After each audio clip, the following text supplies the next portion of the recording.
Hello and welcome. My name's Jason. The channel is It's Probably Okay. And what's really great is the backlog of our transcript there of our remarks about the finger of God and what that might mean to you personally. Um, I anyway, personally have been touched by the finger of God. we are playing an RPG called Demigods. We're episode 8 today. You can catch our backlog over on the YouTube channel. I'm gonna just put that link in the Twitch chat right now. But if you head over to YouTube and look for Probably Okay Games, you can find us over there. And I think we just crossed, we crossed 100 subscribers just a little while ago, and so I get to go get the custom URL now. Ooh, Sick. fancy. It's very fancy, and I'm excited about it. But thank you all so much for joining us. We are short one Clara/Stella today, which is too bad. But no big deal, because a ghost is going to inhabit her body, Like they do. which Clara gave explicit permission for. So, just so everyone knows, that is the sort of thing you should check in with your players about before inhabiting their body. As a quick review, last time we got Lee back from having gone visit his son daddy, aka Apollo, who is now his official patron with the Greek pantheon. We haven't heard anything from Ares yet, but it's also been like a day. Where Lee came to find his friends is a new club called the Mile High Club, where it is a gastro lounge oxygen bar. And it is horrible in every way that can be imagined.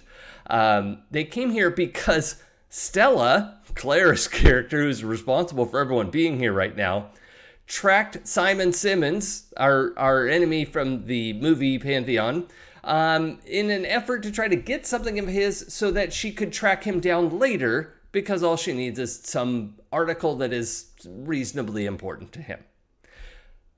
So, as we gathered here, the team just sort of fell over themselves trying to get around the obstacle that Lee dragged in with him, known as Tag. And subsequently, we have essentially knocked out Tag in this booth, and we're going to be able to leave him there. Everyone is sort of crowded into this booth. Ghost comes up through the seats and is, trying to speak, and Stella's like, here, I'll help you, and we're going to hear from this ghost in a moment. But before we get there, let's introduce ourselves.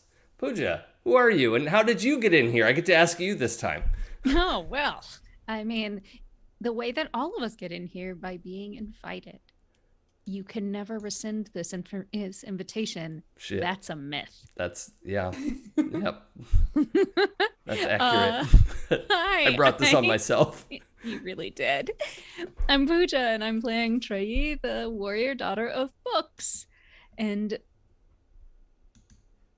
I am not nearly drunk enough for this place. I could never be drunk enough for this place. It is hard to imagine being that drunk and like whether that is a healthful condition to be in. I think it would cause permanent damage ignoring armor. Yeah. Look at Tag.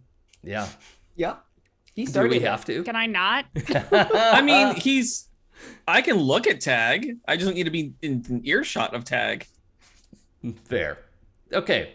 Minerva. Hi guys, I'm Minerva and I'm playing Rosalinda Cruz. She is the daughter of Influencer, and I'm playing the Elemental playbook. And she's perfectly fine, okay with Tag, just as long as Lee's okay with it. I'm just very glad that Lee's there. Very excited for that reunion. And Joey. Yeah, hi. I'm Joey. I am playing Lee, the Arcane, and it is only mildly my fault that Tag is involved, because I'm pretty sure that the hard move, something bad finds you, was not based on my fail. But anyway, it's fine. He's here, and he's hopefully gonna not almost destroy the world like he did last time. Stella wasn't here. But the night is young and full of terrors. Okay, cool. So, Yes, transcript. It is also full of tears. yeah. But what he said was terrors. There you go. We got there. We got there eventually. So this ghost of a woman who, her hairstyle and manner all just sort of scream the 1920s. However, she is dressed essentially like a guy, kind of like if we swapped the role of, what was the gal's name in The Rocketeer, the love interest? Is that Jennifer Connelly? Yes. If Jennifer Connelly were the one in his like cool leather jacket and stuff, so that's kind of the look I'm going for, is that Jennifer Connelly ghost in Rocketeer-esque garb. No jetpack, but just that that kind of pilot vibe. And in trying to communicate, again, as Stella has invited her to commune, and there's a moment where they sort of sit, like the ghost kind of moves into the same space that Stella is sitting in, and Stella immediately like passes out and like forehead on the table. And so in that moment, I just need to know what everyone's reactions are. It's not like wham, right? She just was like the battery ran out, and Stella just powered down. Oh no, not again.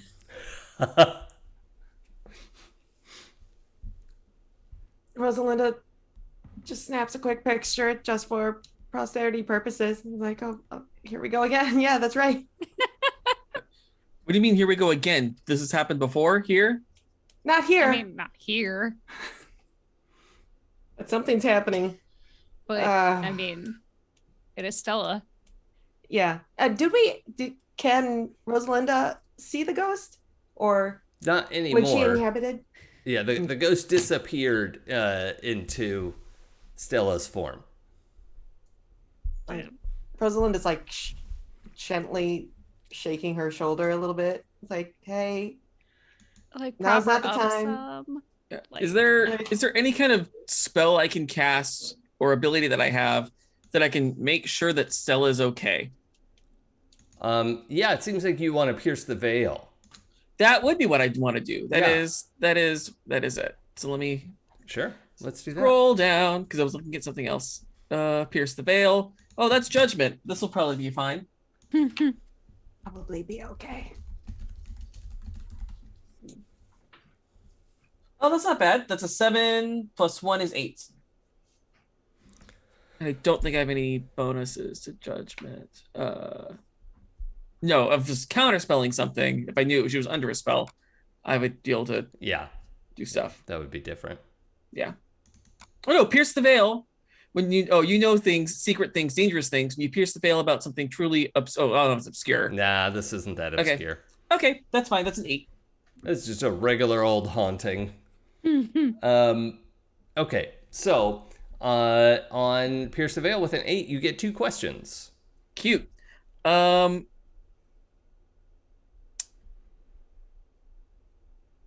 Let's see. Let's start with this one because I'm concerned about her health. What is the greatest danger to this person? She does not appear to be in any sort of like physical danger. Like all of her vitals and aura and crystal signatures and whatnot all seem to be essentially functioning as they're supposed to. All signs point to yes. Yes. Okay. Well then, what happened to this person?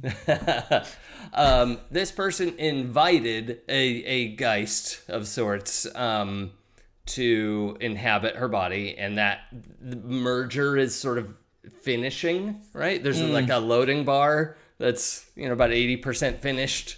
They're currently sinking. Yes. Yeah. Um, and yeah, they just need a minute.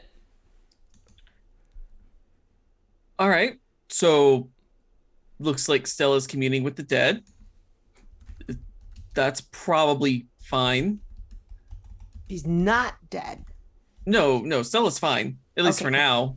I Okay. mean, I don't know what kind of ghosts she's working with here, but has Stella done this before? Rosalinda, have you seen Stella fuck with the dead people? Phrasing? Oh, wow. That feels Phrasingly. I'm not that good, but I know that one.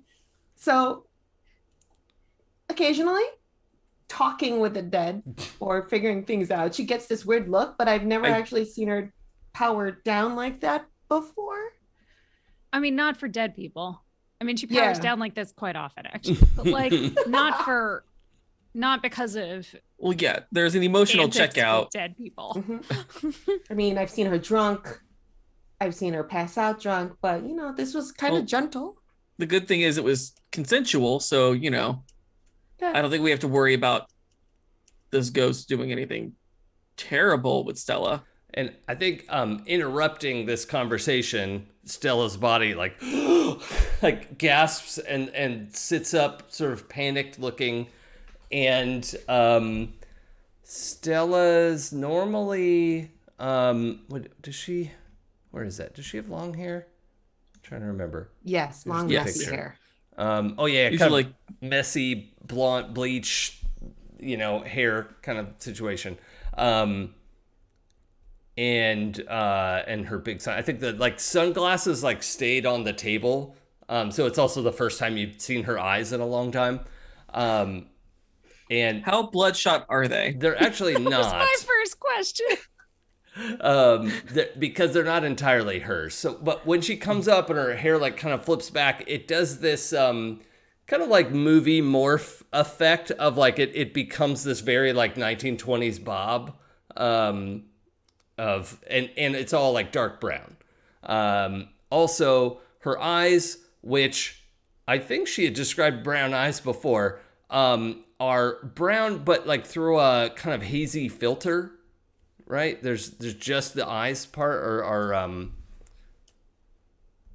brown behind like fog contacts or something, right? Whatever that is.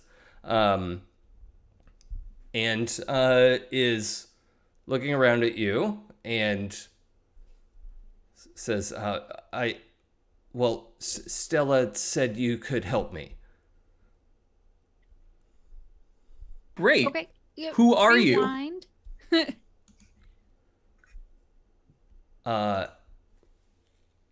And she actually like when you ask who are you, she's brow furrows for a second. She's like, wait, I know this one.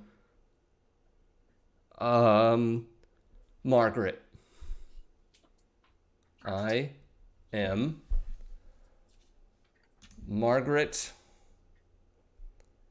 I'm trying to find all the most like Mimi 20s names.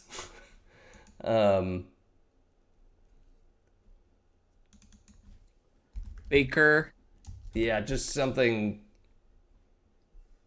Calloway. Literally just pulling last names from Great Gatsby. Yeah. I was like, what is happening right now? Carter? I think Calloway is in Rocketeer as well. Probably. Let's go. Booker? Margaret Hart. I'm going to go with Hart. Going Chicago. I'm here for it. Right. And All then right. she. Oh, is it? Okay. Is that an actual character name? Margaret Hart? No. Oh, okay. Roxy Hart is the character in Chicago. Okay. She's Margaret. I mean, Maggie Hart. Yes, that's my name. Okay. So, we should be able to just go get the shipment and get it to where it's supposed to be before they find out. It shouldn't be a problem, but I can't do it by myself. Maggie? Yes. Still backing up. What do you need help with? I mean, you did just talk about a shipment. A shipment of what? To where? From whom? Who's they? It's like so she's absorbing your questions and at the same time like taking in Tag and then the rest of the room, which is admittedly a lot to anyone. And she just kind of just deer in the headlights like freezes a little bit. I so what and she's not even sure who would like Trey. You just asked a question but she's not sure who was speaking. It's like, just breathe. Just breathe. I know it's been a while since you did that, but just breathe. What is happening? I don't know, but I hope you give my sister back. Rosalinda's also got the deer in the headlights. Like, what the is going on here? Oh, Yeah. Stella's your sister. Yes. That shouldn't be a problem. You promise? But well, as far as I know, but she did lend me the facility. Those are the wrong words. I'm sorry. I don't fully understand what's happening, but I know that if I don't get this shipment there on time, they're going to kill me, and they might anyway. So if you can help me make the delivery and not by myself, then maybe we can make this work. Okay, I don't know how to tell you this, but it's not whatever time you're from. They So did kill you. the Or at shipment least is you going to died. be immensely late. Oh, right, because I'm borrowing your sister. Yeah, you came forward. We didn't go backwards. Right. Can't- This is Lee has a moment where it's confusing. like, "Can I send us back?" No, It's so loud. It's so loud in here. Can you send us back? no. Well, Lee, you've definitely seen it in a book somewhere. There was of course I have. And suggestion no, for how to Lee's do that. first thing is like, that would be awesome. Okay, think, breathe. Let's roll esoteric, etc. to see how difficult it would be. Okay. Let's try that. As you're rolling, I will. You have the memory of Hermes telling you it's okay to skip forward. Oh, right. With the unspoken, but that doesn't mean you can't go backwards. Right. It just means it's better. Yes. That definitely just means it's better and not that it's a bad idea to go backwards. Okay. So it's a 10 on the dice, so that's nice. And then +1, so 11. Aha. Yeah, you're pretty sure that just I think we have to go back to Merlin on this one. There was something else in that book that you had borrowed from Trey's library. Right. About the way to move backwards. Like there's like a way to like send yourself back in time, which is bad, but Merlin had written down a theory about how to do it without all of the repercussions, but you can't remember what it all was. You just are, your brain, which is so set on like finding all the weirdest, outlier possibilities, is remembering something. Okay. Hey, Maggie, why don't you stay here for a minute? We're gonna sidebar real quick, just to think about our options and see how best to help you out. Just Oh, I think I should probably stay with you. And she just is like, I don't know if you've ever seen a dog like not look at you because if they don't see you, they don't have to do what you're saying.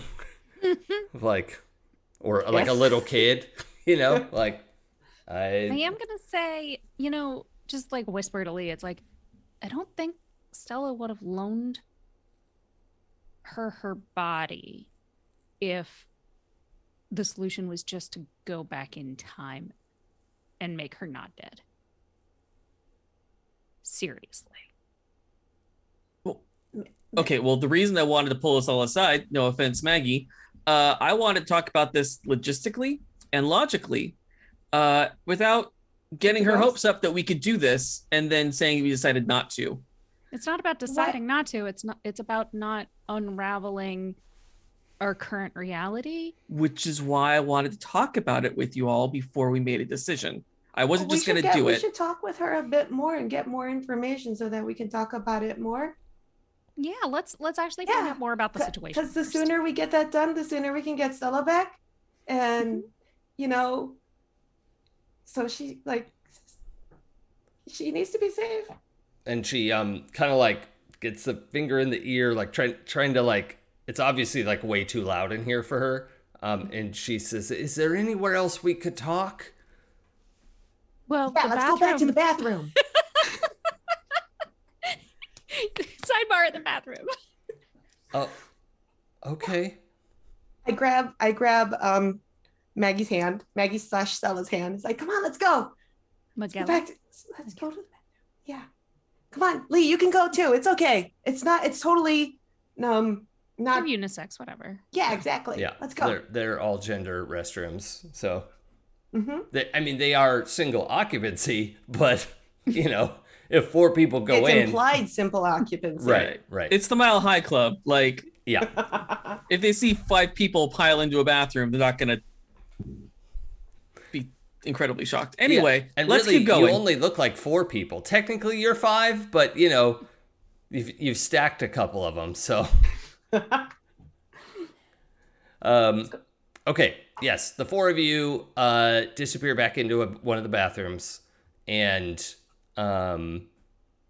also Stella's whole makeup situation has vanished, and I don't want to have this white lady completely take over Stella's face because that's not a great look. But Stella is gradually getting these like 1920s makeup styles, and looks like herself if she had a dark bob and like 20s styling. So that's kind of the vibe we're looking at for this. Rosalinda takes some more pictures because she thinks that's a good look. It's cute Stella for sure. Later. Yeah. I mean, it's definitely a look. All right. So the 4 of you are in the bathroom. And again, Maggie is still sort of wide-eyed at the, just everything. So Rosalinda faces her, holds her hands, and just tries to steady with her. Like, it's okay. Okay. We can do whatever that you need to do. Give us the details, and let's figure this out. And then you can go do whatever you need to do, and Stella can be back. Well, okay. Hopefully. So I think I'm understanding that this is much later. Uh-huh. I think I was dead. You were definitely dead. Sorry. I mean, I feel like it's just best to be blunt on that score. Okay. Mm-hmm. And it is the year 20 whatever. Oh. I don't think she needed the exact year. I think just letting her know it was later was going to be enough. Yeah, and you see the 100 years. 100 years? Holy moly. Wow, you've been dead a while. Not helping, Rosalinda. Yeah, and she really is that's a little bit of shock, I think. And also she has Stella's neurochemical system working in her favor. However we're going to categorize that.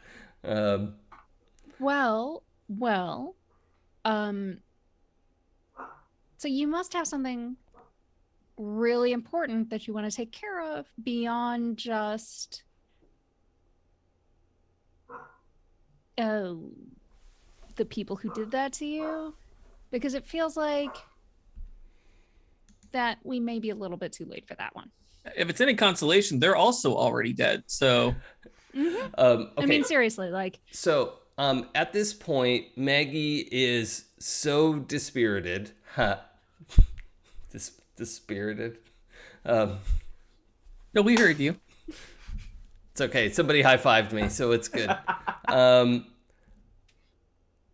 need somebody to make a sway someone check to encourage her, because it's not that she's not willing to help you. She is just like spiraling and needs some like legitimate encouragement.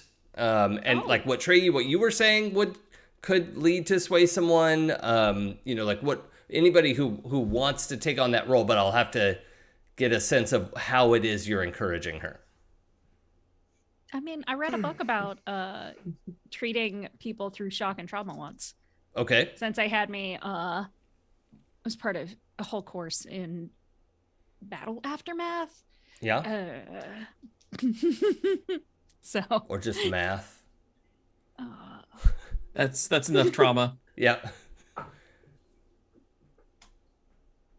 Okay. So that's an 8 on the dice, plus 2 is a 10. Oh, wow. Yeah. Okay. I got the awe. Yes. And she like right away responds to your sort of taking over a leadership position and is like able to focus on you. And Just look into my eyes for a second. Breathe. Steady. In and out. okay. I can't tell you that really it'll be okay because but we can at least help you get some rest. Those fuckers shot me. That fucking sucks. Assholes. Lee at this point has gotten a little quiet, and that's because he is on his phone trying to Google and research any kind of information he can about her murder, if there was any information. Mm-hmm. Yeah, Maggie Hart. Yeah. Let's see. I think it's going to be a little bit tricky because it's not big enough news to have been, like front page. Sure. And so you're going to have to get access to archives and do all that kind of stuff. So only because it is a little buried, we'll need a perform under pressure because I think you're trying to get it done in a hurry. Is that right? Or you don't? Yeah. You're not. Well, could I rushed. do a spell about it? Could I cast a spell on the phone to try to find the information for me, i.e., reveal a secret? Oh, yeah. I definitely like that. Okay. Let's go. Reveal a secret. Cast a spell instantly. Mm-hmm. Costs would be draw unwanted attention. Oh no. And because it's a phone, no, I don't even have that option. Never mind. No, fuck it. Inflict collateral damage. Okay. Cool. Oh, that is an 11 on the dice. So yeah, that's gonna be a 10 -4. plus. Oh, what? How dare you? Wrong game. That's tomorrow, Jason. That's tomorrow. It's all right. I fixed that. I know. I'm very excited. Yeah. So that's 10 plus. Okay. So yeah, you get the 2 effects and the cost. I'm going to choose. You said draw unwanted attention or inflict collateral damage. Yeah. Okay. So you this is fun. So you cast a spell on your phone and you get this like spelly character. Like looks like you're trying to find information on the deep web. Casty. Yeah, Casty. There we go. Cassie L is the initial. There it is. All right. So you are getting this information piped directly back to you, and you kind of don't notice how much your phone is warming up. Mm-hmm. And you and it's not enough to burn your hand, and you're real focused on what's happening. So I'm going to come back to you in a moment. Okay. Right. But yep.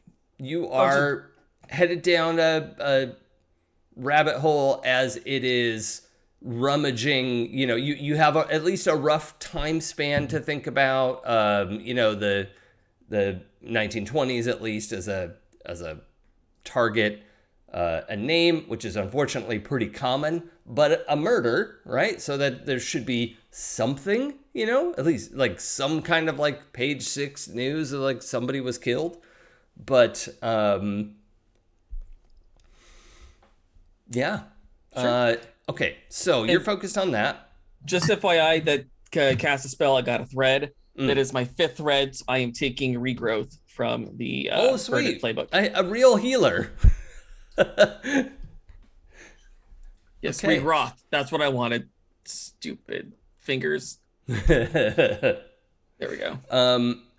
So Rosalinda, I'm gonna ask you to roll Pierce the Veil, but since I'm asking you to roll, you won't have a catastrophic 6- if that happens. Okay. And I'll be using up one of your questions. Awesome. So +0 judgment. Mm-hmm. I'm awesome about that. Delicious. Boom. That is a 2 and a 6. That's an 8 total. Okay. So you get 2 questions. One of them is the answer to one of your questions is that hot metal smell that you're getting. You're like, it's like, Rosalinda's smelled like overheating computers and, particularly because it's kind of a copper source, right? You're able to identify like, oh, that's just Lee's phone. It's weird that it's kind of that pungent, but there's like a hot metal smell in the room that is not noticeable to most people, but your element is metal and most notably copper type things. But you have another question if you would like to ask something. What is the greatest danger with this hot metal smell? Like a small fire is the greatest danger that could happen. Like a trash can fire or something. It's like, oh no. No, I mean like a little, like not an explosion or anything like that. Like a Samsung battery type of thing? Yeah, for sure. Okay. Oh. So, yeah, her nose, like, she perks up. If her hair could stand up, it would. Just like a dog doing, huh? Sure. Golden Retriever mode activated. We can make your hair stand up if you want. It's magic. It's magic. Like, and I zero in on the smell, and I'm like, and facing the phone is like, Lee, drop your phone now. And I want to put water up. No, there's water. There's a faucet in here. Lee, is your phone waterproof? Tell me now. What? No.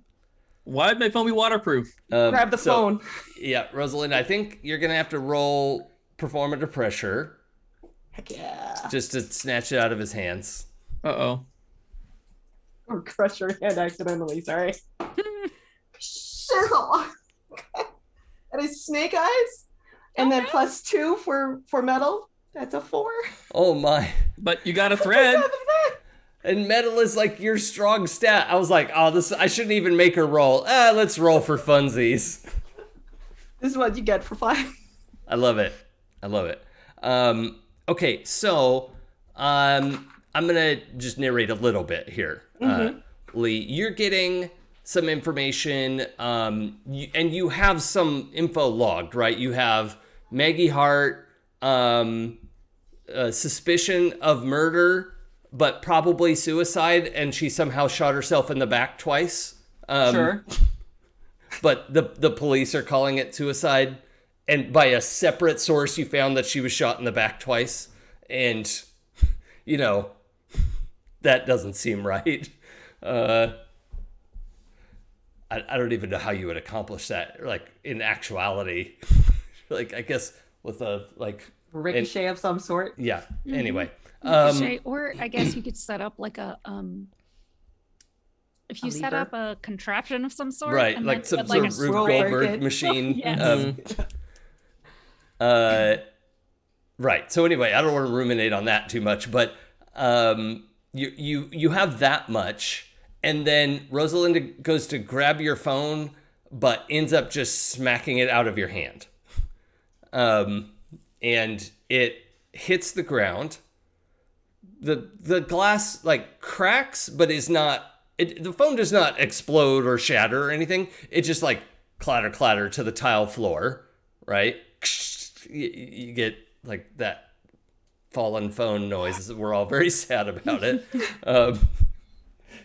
Me with a brand new phone sitting next to my computer. I'm like, oh God, this hurts. This is a horrible description. I just Don't got listen.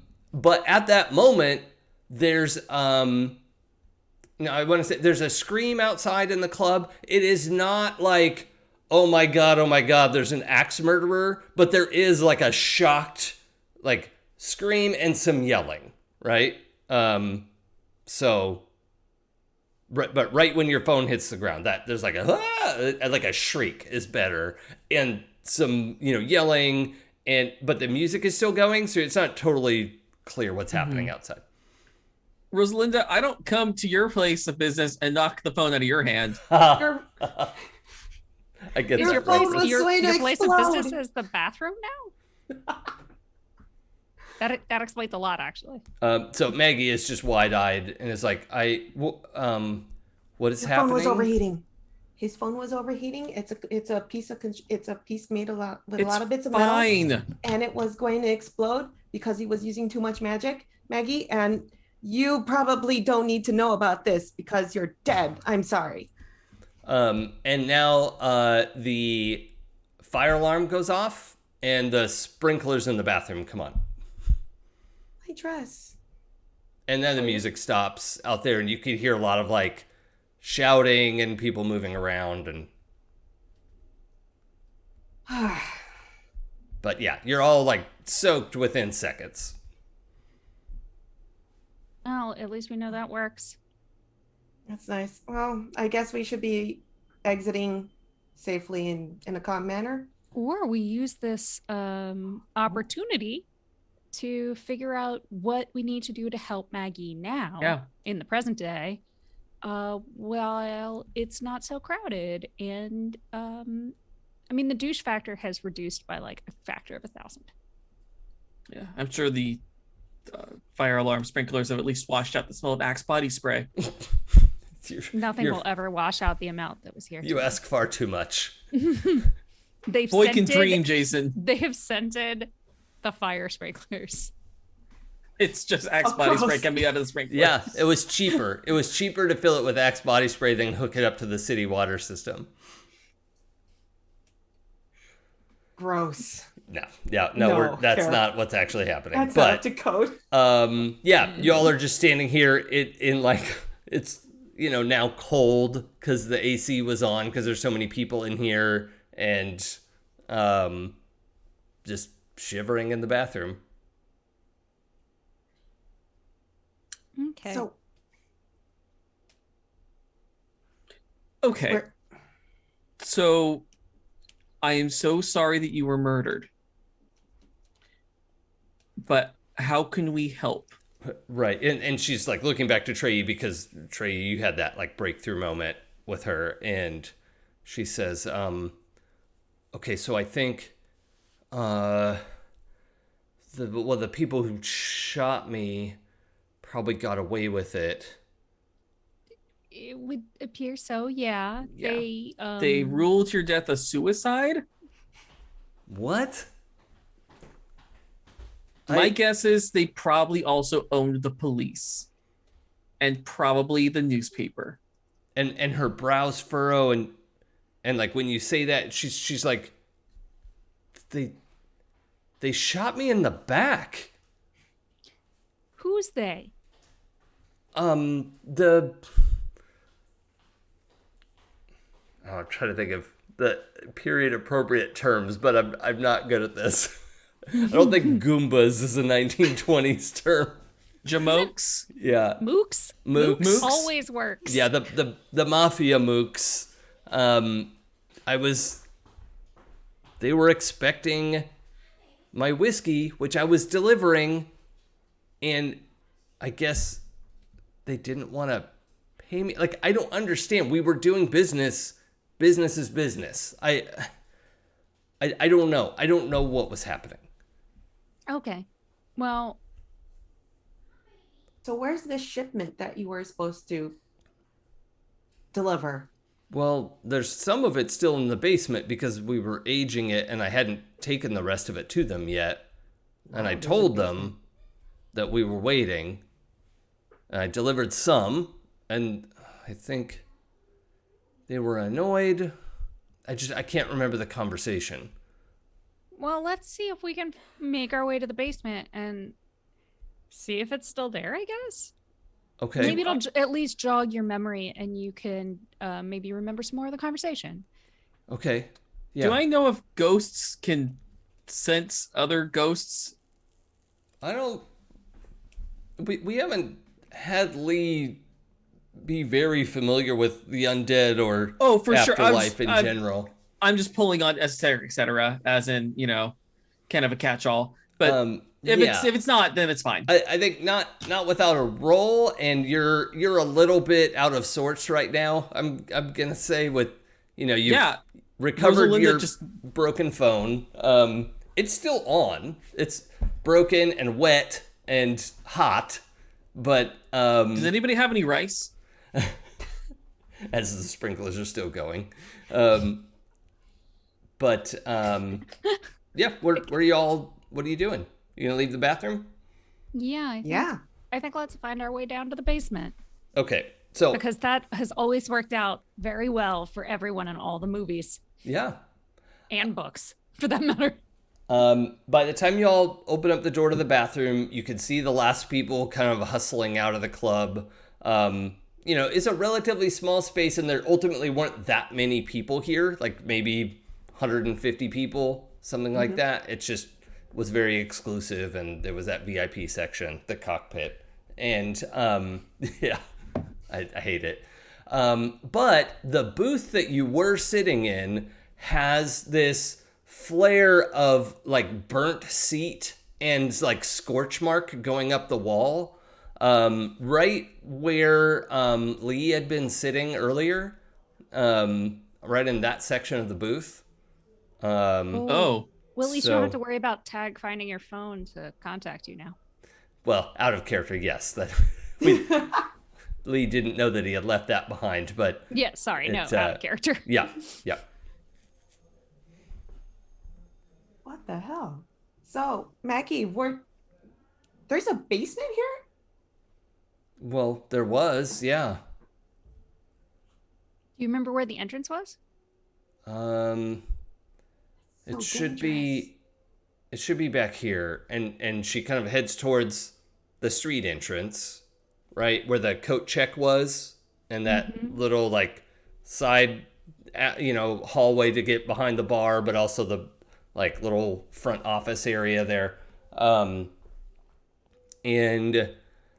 eventually she finds her way to a supply closet, and under the like big rolling yellow bucket with a mop in it and all that, like you find this panel that's basically been painted over, like they did the concrete sealant over, you just faintly see this seam under there that apparently the current owners don't even know about this.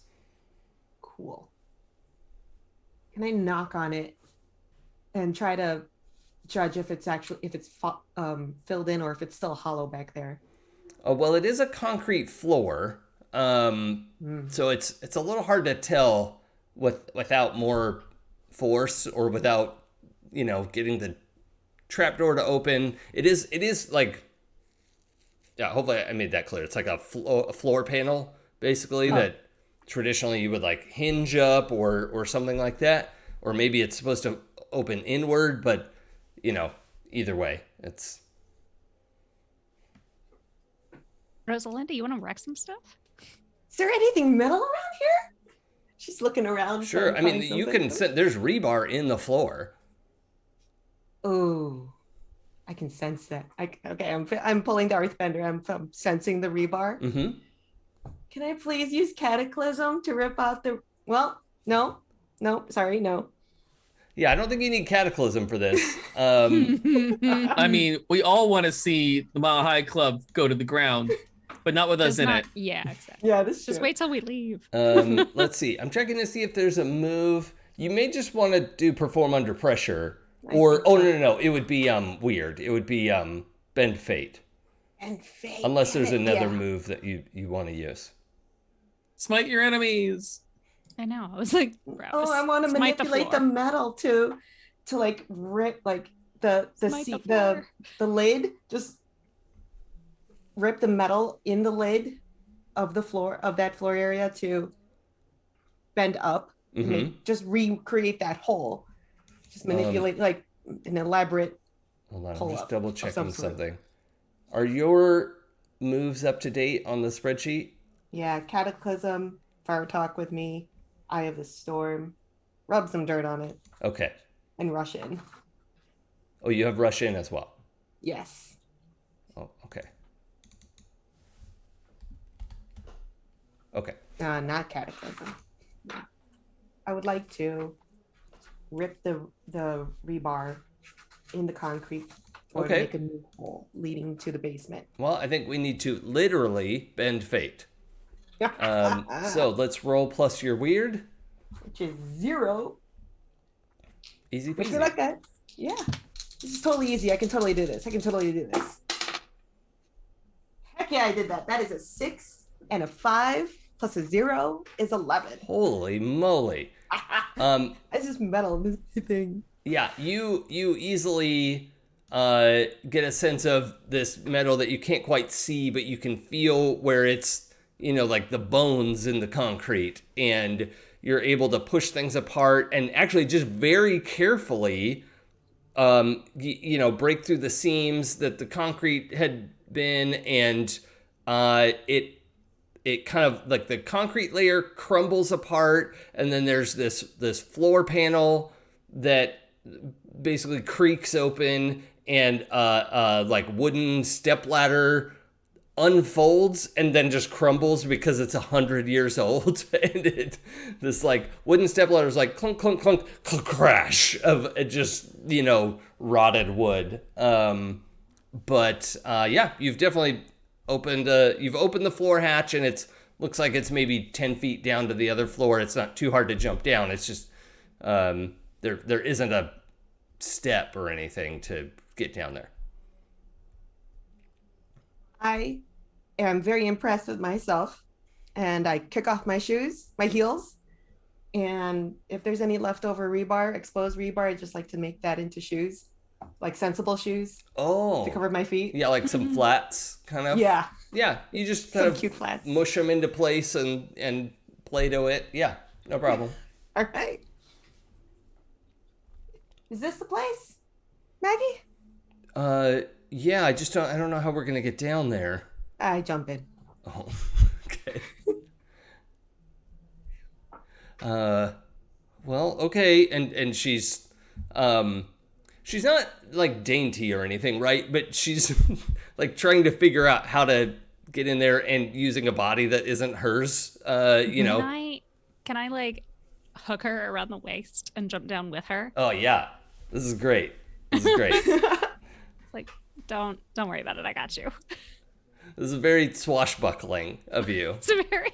Yeah. Just put your arm around my neck. I got you. Yep.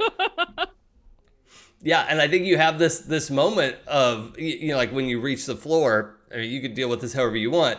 It's like Stella's face, but it's really not an expression that Stella ever has, right? Like this is her expressions are open and honest and like totally without artifice, right? Like they're just and when you land, you get this kind of like swooning look, but it's also Stella's face, which is a little like what? Wait, no. It's like it's awkward now. Yeah. Lee, come on down. Yeah, I'm coming.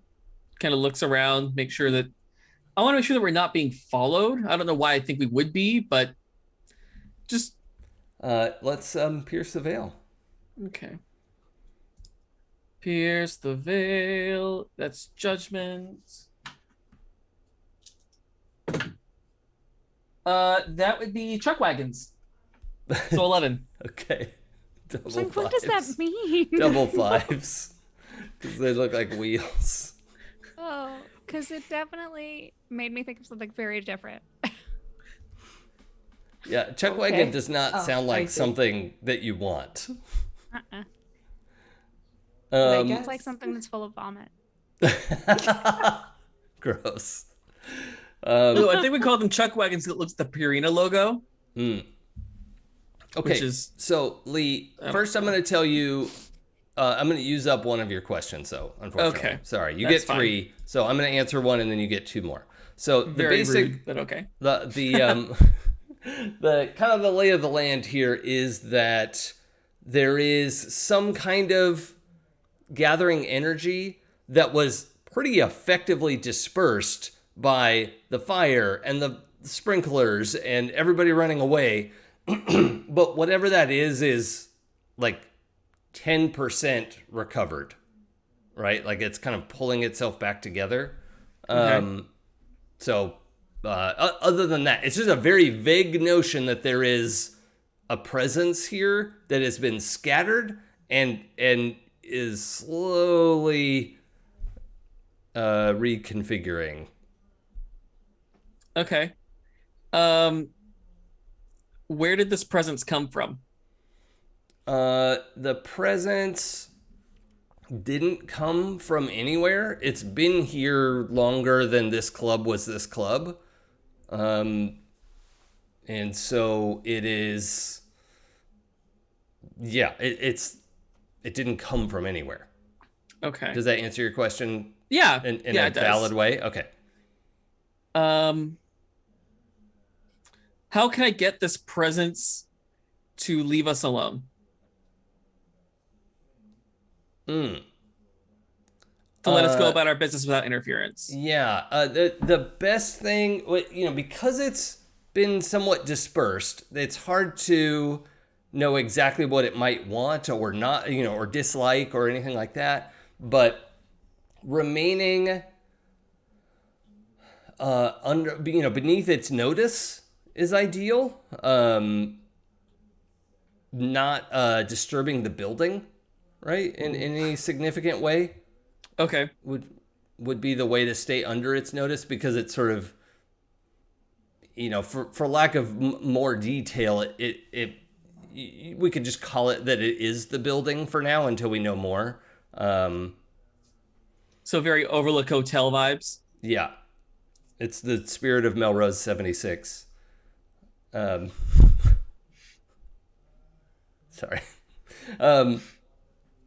But yes. Okay. Come on, Lee. Yeah, I'm coming. Hey, Rosalinda, maybe let's not hurt the building. Did I if we hurt can avoid it. Well, you kind of tore up the floor a little bit. It's probably fine, but let's just make sure that we try to leave this place the way we found it. I just got a bad feeling about this.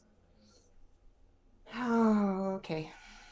All right, then come on, let's get down. The sooner that we get this done, the sooner Stella gets back, and sooner that we can leave and hopefully not mess this place up. Yeah, I'm coming, and I'll lower myself down. Okay, cool. And we know Lee can do a pull-up, so there's no issue with that. I've got a +1 prowess. Yeah. I was going to offer to help.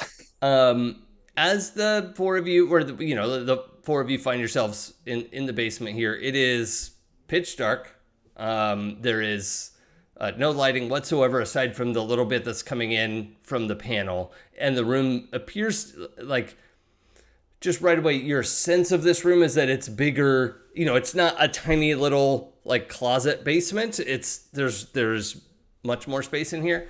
Not that it's massive and echoing, but it's, a big enough footprint. And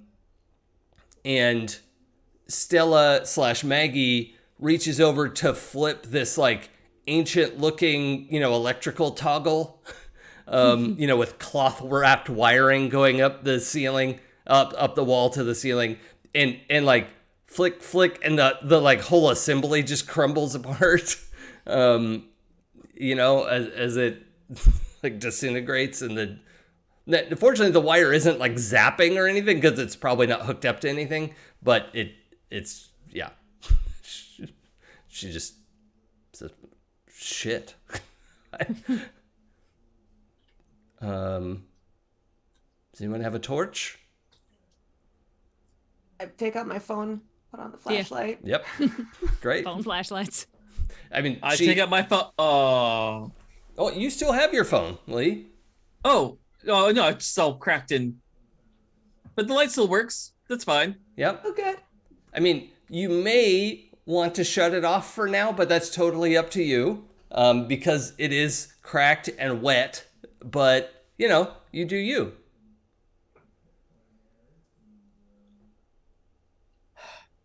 No, I'm gonna keep it on. I'm gonna turn it on. Great, that you are appreciated. I'm sorry you didn't see the new time that we're starting at. I saw that you came in, I meant to advertise this week that we were going to start at this new time, and so this is our new regular thing is 1 to 4 Pacific time. But I'm so glad you're here to give us the gift of Maltergeist, and that is very generous of you. All right, so the lights come on, and you can see this basement is actually quite big. It's almost the entire footprint of the building up above, and you can see several places where it has cracked from earthquakes over the years. It's actually kind of surprising that some of the bigger earthquakes over the last 100 years didn't completely collapse this building.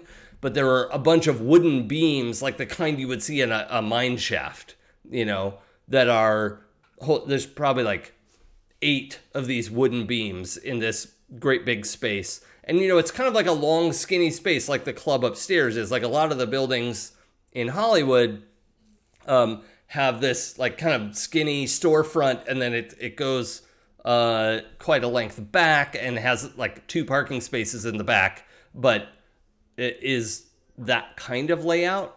But along, if you drop down here, you've got Melrose behind your back, right? And you're looking down the length of this basement. On the left are a bunch of barrels the size of like that you wouldn't be able to wrap your arms around, right? Like those giant like wine barrels, whiskey barrels, the big aging casks. That's the word I wanted. Other than that, your flashlights almost don't reach the other end of the room, but you can sort of see faintly that there is just the end of the basement is down the other end, and there's some sort of contraption. There's like cables and like something going on at the far end of the room that we can't see from here. All right, Maggie, where's your shipment? Well, it's these, and she points at the casks. But it's 100 years. Are you playing a joke on me, or? Well, no, I am dead. I show her my phone. This is a phone. It's like you had those, right? At the 1920s, but here it's personal and we can take it anywhere and we can look up stuff. It's an encyclopedia? No. Oh, okay. I think maybe let's just focus where it's definitely been 100 years-ish. And I'm sorry that some jackasses shot you. But let's look around and see. There's got to be something more than the casks down here. There's got to be some other reason, right? Is this jogging your memory at all? Well, I don't know what the situation is, but I mean, this is illegal. This is a lot of very valuable illegal substance, and illegal. What we were. What's that? Was illegal. Oh yeah, prohibition's over. It only lasted like 3 years. If that makes you feel better. Wait, really? Yeah. Okay. It was going to be such a good business. Okay. Let me ask you this, Maggie. why? Why were you making this delivery? Why were you associating with these people? Maybe that's the secret. Because it's worth a lot of money, and I'm good at making this. Okay. I just wanted to make sure there wasn't some kind of deeper, troubling reason that maybe was tethering you to this plane. It's my family's old recipe that is, come with us, and it is something that we know how to make better than most people. But suddenly we're not allowed to sell it. And some people said they were willing to buy it. And we thought, to heck, we said. And she's like quite proud of herself for cussing. Well, Maggie, did you have the process written down? No. Okay. So you have family. Well, I don't know. Your last name was Hart, and can I bend fate or something to look up Hart and whiskey in social media? Well, Microbrewery. It's kind of what Lee was getting at earlier, and we're also in a basement. And I'm gonna say this basement is so old that there's probably some lead in the walls or something, right? And your phones just have no signal whatsoever. I'm sure Lee could amplify the signal and make that, punch through the interference, but if you want me to, cast a spell on a cell phone, you're not going to knock it out of my hand again. Your phone is gonna blow up. I mean, next time just let him lose his fingers. Like, the best lessons are learned through pain. Sensei taught me that. But, I think you all see Rosalinda have that instinctive, like, oh, right, your last name's Hart, and you made whiskey, and then you're like, oh, no service. Okay. Yeah. Let's start walking around some more. I can try. It wouldn't be that hard to bust through. I mean, lead isn't that powerful. Or we could use our eyes. Okay, well, let's see. Was there an office down here, or Well, maybe by the elevator. There's an elevator? Yeah, I mean, maybe they never found this place. If the casks are here, didn't. are they empty? And the ones you're looking at, there is like a stopper in it, right? It's not like they're just open. Ooh. Is there a tap somewhere? Yeah, there's a few like dusty taps. Like there's one next to each cask, and it actually looks like if you take away all the dust and ancientness and like partially collapsed beams and walls and cracks and whatever, you could see like this place was very neatly laid out once upon a time. I start taking more pictures. Oh, there's probably also like a lot of water damage and like rat poops and stuff like that. But I mean, yeah, oldness. Filtered pictures. But Hey, they. Right? I just saw it. You we need the thread thing. great thing to get some thread. Mm-hmm. And Where's the thread? here's the funny thing, Grey Day. You have not seen my notes. Maggie says my plan was to make enough money to spruce this place up a little bit and give people a safe place to come and enjoy what I can make when they weren't allowed to. But I guess I didn't get a chance. Okay. So But we're you're definitely saying, tapping one of those casts to see how it is. well, yes, it we held should make up sure over We that should it's, totally just take it and try. we're not We could try- gonna steal Maggie's They're whiskey. also like, it's not that you can't carry them. It's just that they're enormous. I mean, yeah, whiskey barrels aren't exactly like that portable. We'd have to like get a truck, but that's for later. Now we want to see if there's still whiskey in them, and if it is still whiskey or if it has become Yeah, like degreaser. Yeah. the smoothest. Yeah, and there are like 8 casks that are up on those like wooden cradle kind of things. There's but 8 of them that can be tapped. And yeah, you tap into the first one and, find something to pour it into? I don't know. Take one of those mugs by the thing, blow it out, shake it. Yeah. Just clean it out. It's still good. Yeah, Sure. It's clean anyway. It'll be clean that way. Our clothes are ruined as is. You can just use your dress to wipe it out. Sure. Yep. Yeah. Use Lee's shirt. It's my shirt. Yep. I try it. Okay. It's not paint thinner, right?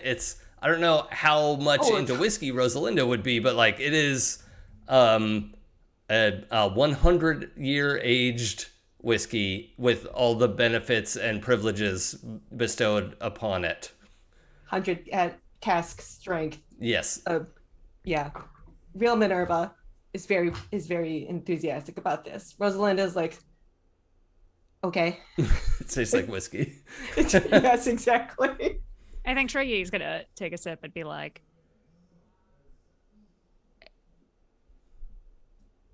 wow. Yeah. Go to hell, Pappies.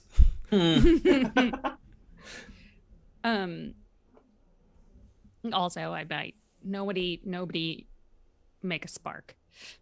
Yeah, I think that's a noticeable thing. As soon as you like open the tap a little bit and let some of this out, there's like the alcohol content is extreme. But at least this first cask, like just this cask alone is worth thousands and thousands of dollars. Like a lot. So if they're all this good, this could be $1 million basement. But also, I mean, so they didn't kill Maggie so they didn't kill you for the whiskey. Well, they might have. They just couldn't find it. So they didn't kill you here? No. You're here? Well, this is my place. Well, let's go look near the elevator office, see if...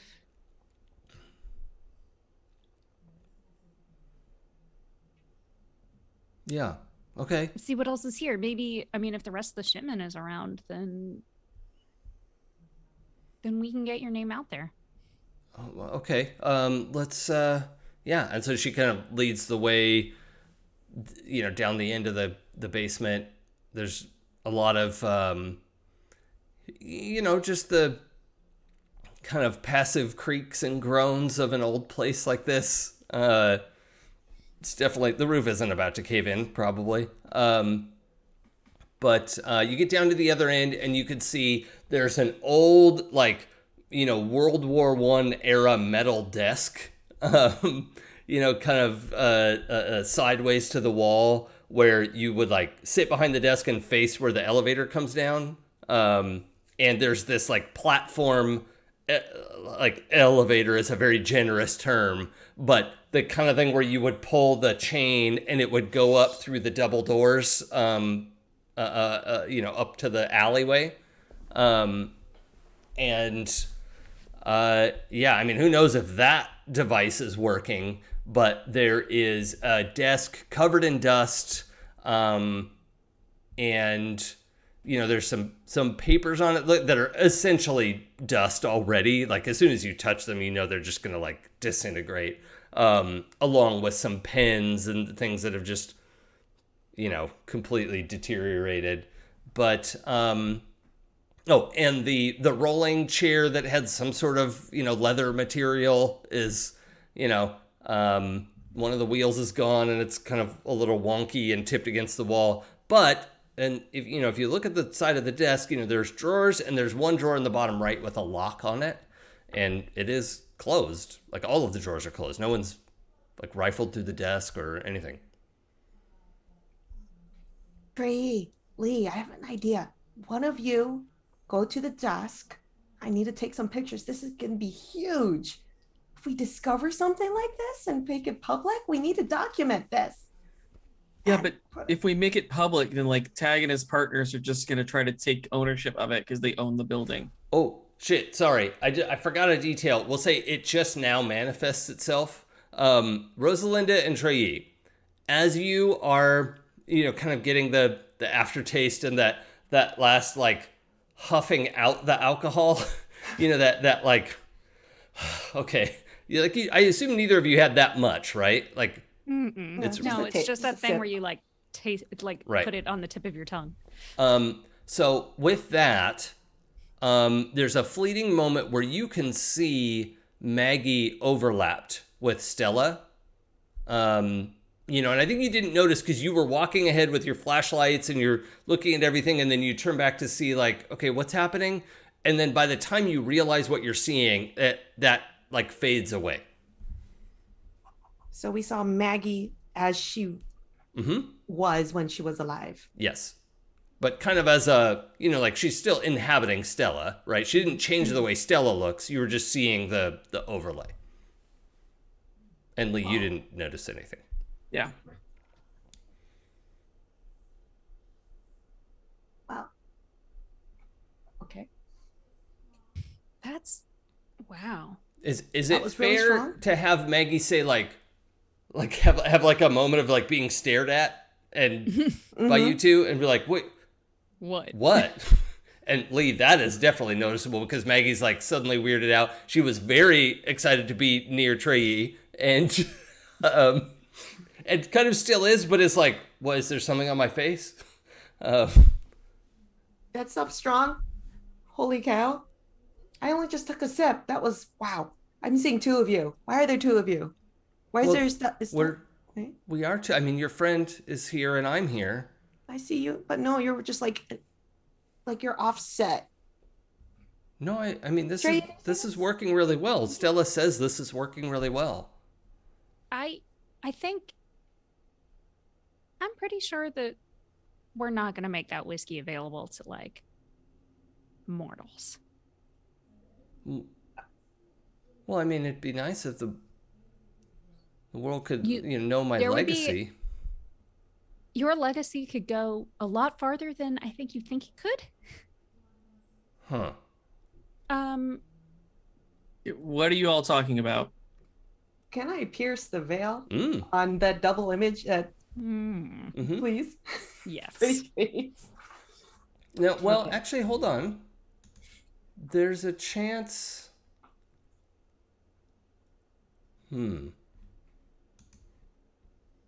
I think it's kind of a.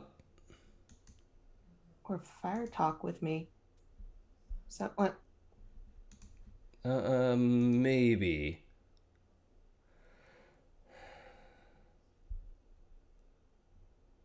If the subject has been in direct contact with my element. Yeah, I'm open to that. I was thinking about having you roll Bend Fate instead of Pierce the Veil because some of the Pierce the Veil questions might not apply. But let's go ahead and roll the Pierce Veil, and we'll keep the Fire Talk with me bonus to roll with advantage. Okay. Ooh, Fate's Favor. Heck yeah. Right, and that's Pierce the Veil's Judgment, so that's 0.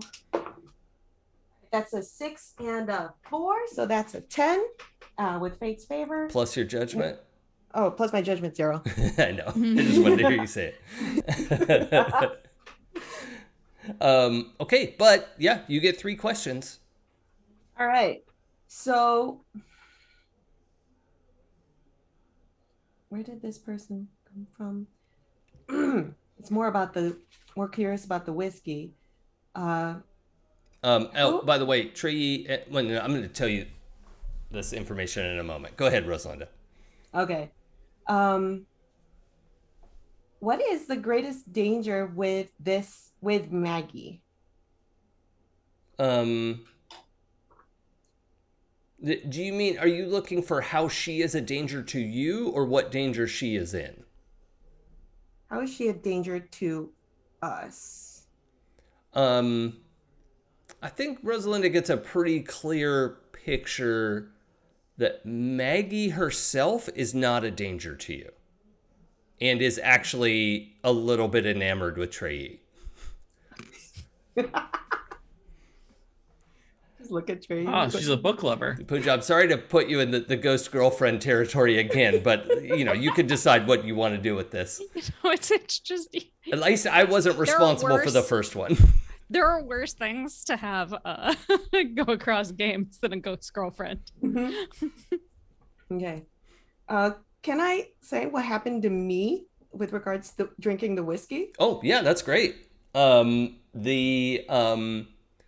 veil was parted and you were able to see the dead.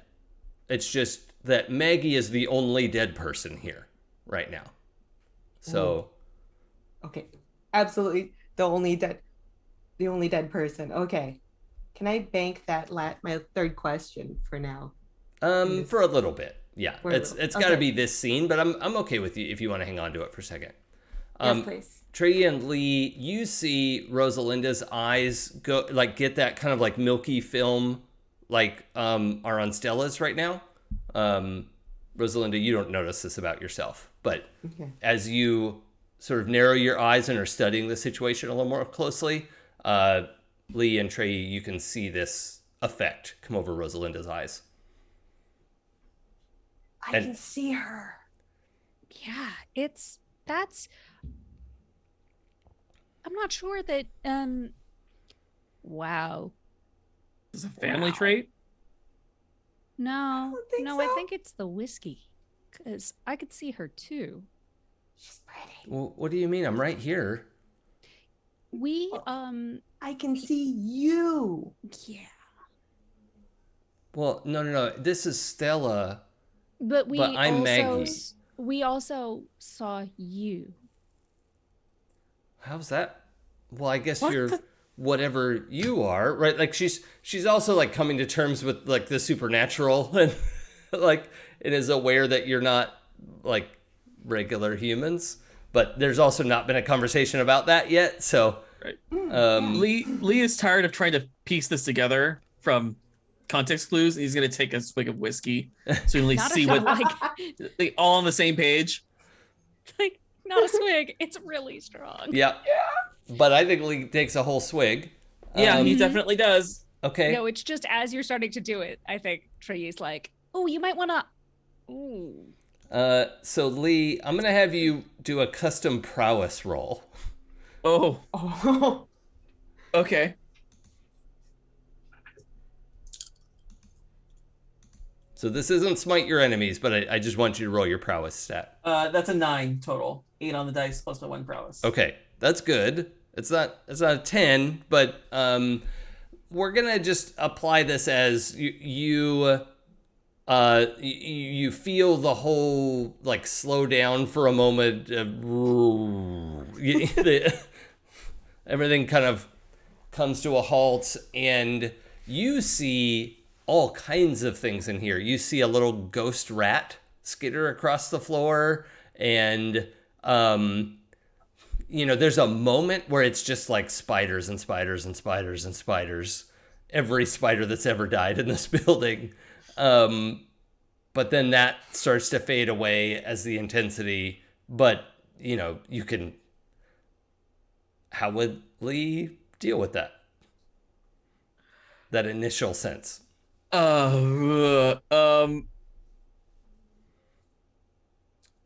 He's so intrigued, but also totally freaked out. Okay. It's kind of like, I don't want to watch this documentary about like early surgery in the Victorian era, but also I'm really interested. Mm-hmm. That kind of feel like this is absolutely disgusting and kind of makes me want to hurl, but also I can't stop looking. Okay. Because I want to understand it better. Yep. So very that kind of moment. It also is not quite on par, but it has a similar taste is the wrong word, but like a vibe in your chest from what you just had on Mount Olympus. Ah, okay.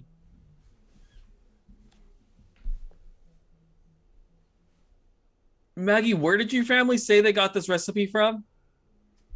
Well, we brought it all the way from Ireland.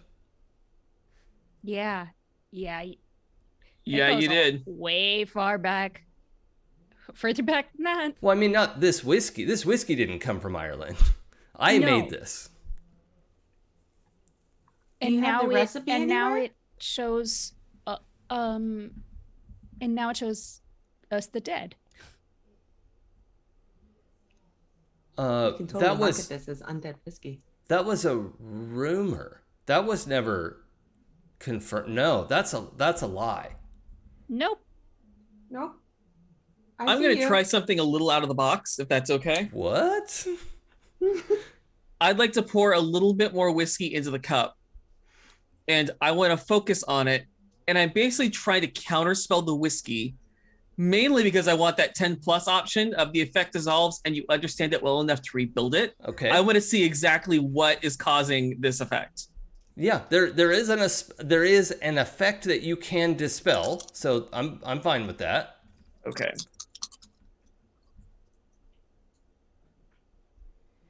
Yeah, that is 10 on the dice, which is doubles. And then +1 for judgment is an 11.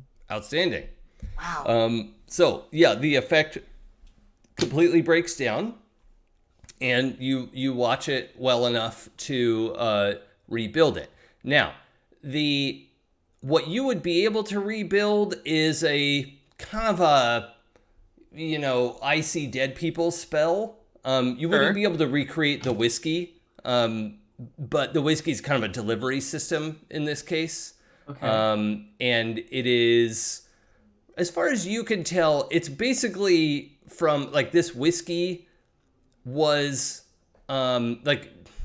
there's something about the recipe that is noteworthy, but then also having a ghost down here for 100 years who is like emotionally attached to that whiskey is also effective.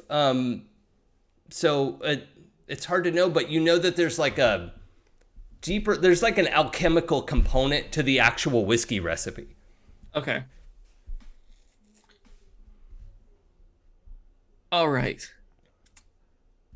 Maggie, I'm not sure how to tell you this, but your family's whiskey has the ability to show people the dead. No. That's what I just No, said. that's a lie. Literally what I just said. No, but I can, if you allow me to explain. The women in my family are not witches, and I don't care what you say. No one said the witch word. She is getting like agitated and like visibly angry. Take her hands.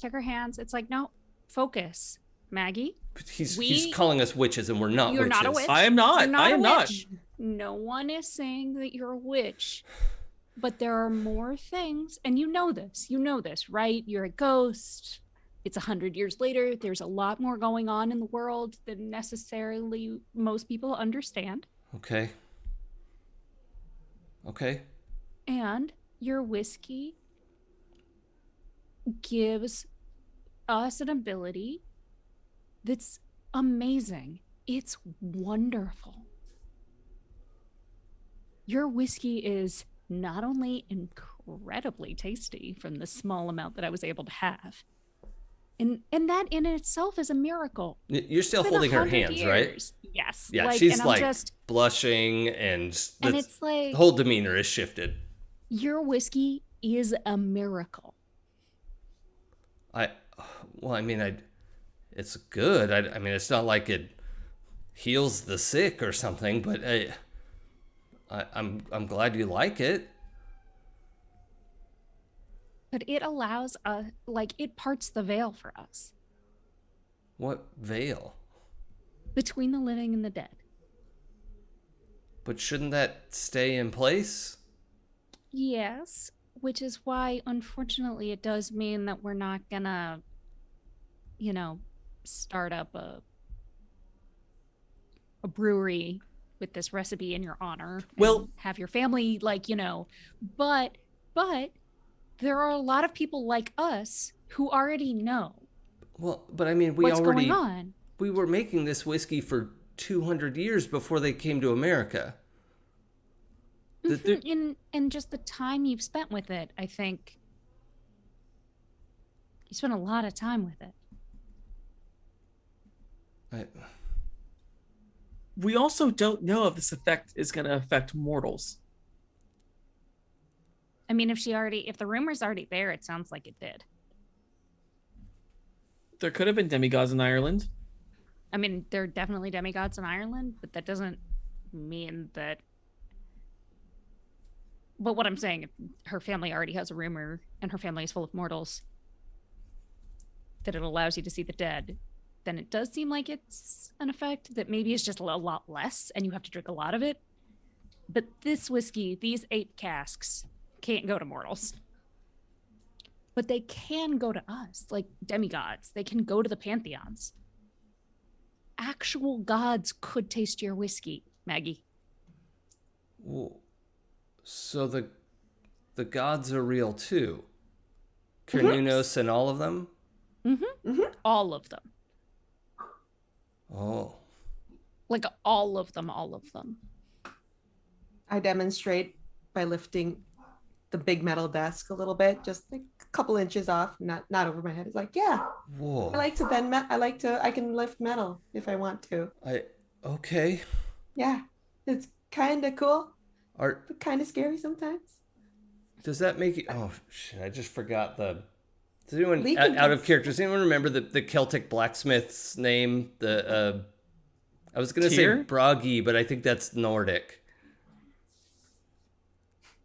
Hold on. I gotta get this right because that's what she thinks you are.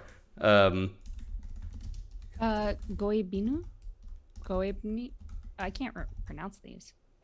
Yeah, good luck in Gaelic. Oh yeah, Gobnu. Yeah, Gobnu. Yep. Yeah. I wish so the phonetic alphabet made any sense to me whatsoever.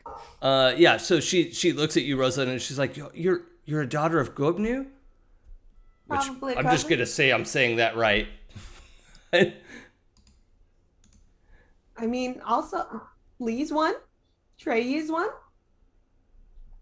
Yeah. Yeah. I mean, and while we're on the subject, the ability to use magic is nothing to be afraid of and nothing to be ashamed of or buried in your family history. It's a beautiful gift.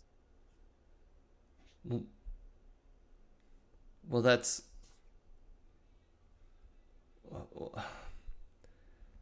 Well, okay. I mean, my family has honored the gods for a long time, but a lot of the people in Ireland didn't.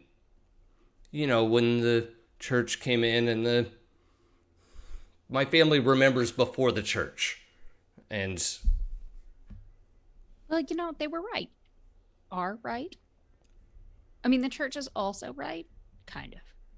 Everyone the church is right in principle, but not in practice. Turns out everyone was right. Surprise.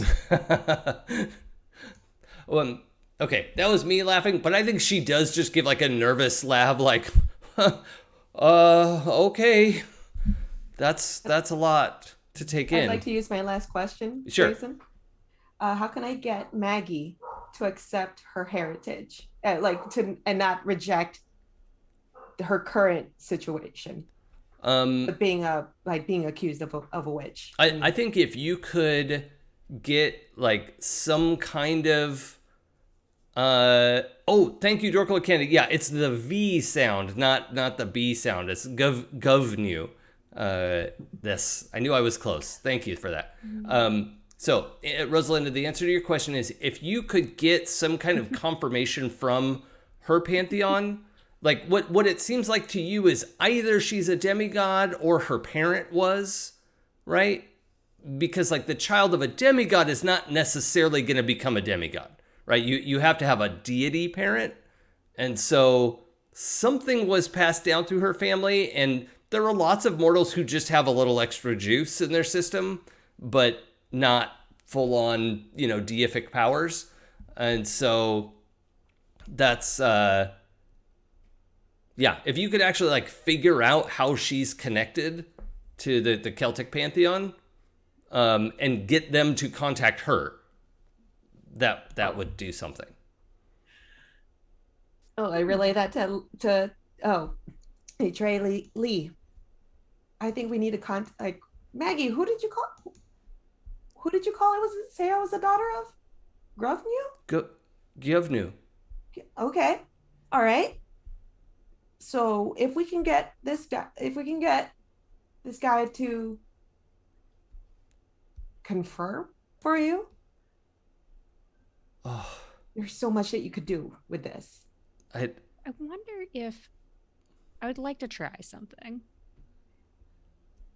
that I want to contact Sensei. Mm-hmm. Because I want to, or actually, like, I want to bring us to the library. Because if anything has a record of her family, there'd be, if it was written down anywhere, it would be in the library. Yeah. Okay. So I think y'all, yeah, I could look it up. I could find out your heritage. Well, I guess it would be better to know. I mean, we always, did the rites and paid fealty. We just thought it was, the tradition. But if anyone wrote down the story of your family at any time, we could find out. Okay, well, maybe that's for the best. But I still don't understand why they killed me over a shipment of whiskey. If they found out that it could... If they thought that it would impart powers, if they thought your whiskey was actual magic, that makes a lot more sense. Who were you in dealings with? I don't think we ever got that information. Well, there were several Italian families in the area that were open to buying things that we weren't supposed to be selling. I was careful. I didn't get in too close with any single one of them. That was what everyone said. Don't tie yourself to one of them. Do a little bit of business with everyone, and then you'll stay out of the worst of it. And who were you meeting with that day? Well, now you're gonna make me come up with a name, which I probably should have come up with ahead of time.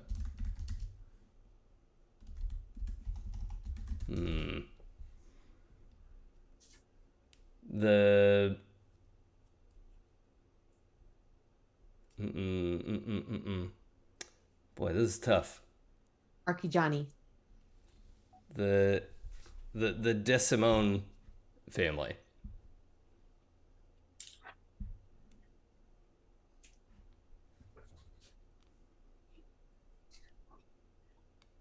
I love the captioner. It tried. Decimal own family. Okay. Can I do an esoteric etc. about them? Sure. Ooh, these dice are on fire tonight. Yes, that's an 11. Okay. I've never rolled this well. Bless. You're making up for the week, aren't you? Indeed. Hold on. I'm gonna try and get. There might be a better name here to work with. Okay. Or we'll just pick one and sort of run with it. Foxmoto is saying Marchigani? It's pronounced Marquis Johnny. Marquis Johnny. Pronunciation's not happening to me today. Not at all. Monchcavallo. Does anyone remember which ones were associated with, like, some of that early, Hollywood Teamster kind of stuff? Not off the top of my head. Okay. Well, we'll go with chat's suggestion and Marchigiani and just say. It's your great grandparents. That's awesome.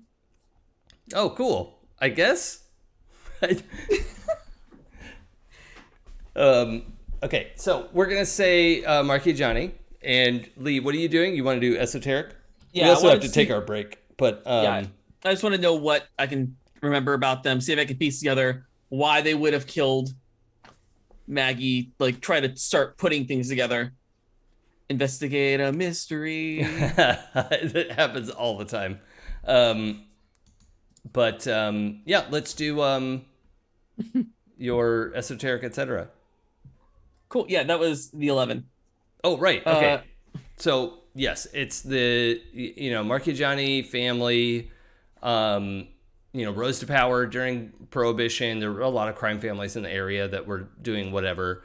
But interestingly, they were the first family. It's okay if this isn't historically accurate, everyone. That is in our story. There's also gods and goddesses in our story. So the Marchigiani family is the first one. Were the first ones to open like some movie theaters and like in places that turned out to be remarkably profitable to have a movie theater set up, and then made money and started putting that into making more movies that they thought people would bring more people to the movie theaters, and that there was I think that's what you're dredging up from your mind, and like why that name might be important is because it's at the roots of Hollywood's growth period. Mm-hmm. So also loops back around to movies, which seems to be our big nemesis. Mm-hmm. That's probably a coincidence. Yeah. All right, let's take our break. And on that revelation, they'll give us something to think about. And we'll be back in. Is 5 minutes good for everyone? Mm-hmm. Yep. Yeah, it should be fine. Okay, we'll take 5. Thanks everyone for joining us. We'll be back in just a moment. Okay, see you soon.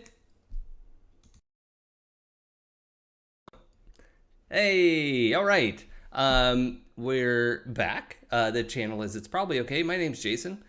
Here with this cavalcade of characters. And we're in the middle of some nonsense. So, I think we resolved that role before the break. Yes. Okay. We got some good esoteric information into the system. Trey, were you waiting on the result of something, or we're just... I was just waiting because we were resolving that role, and then I was going to open a portal to That's right. Open a door to the library. Now I forget, your library is difficult to access, if I remember correctly. It is because of you have to read something. I do. I have to focus on my book to manifest the door. Okay. Then and the door requires me to be sure that I want to go there. Okay. Do you want to try a bend fate roll this time? Sure. I'm never going to get to go to this place. Now, did we say that it also needs a door for you to open, or is that not necessary? No, because I have the book. Oh, that's right. That's right. You do have your your portable book. When we talked about doing this aspect of it, you did say that I would get to roll with Fate's favor. Okay, great. Thanks for reminding me. Just otherwise, I really will never get to go. That's fair.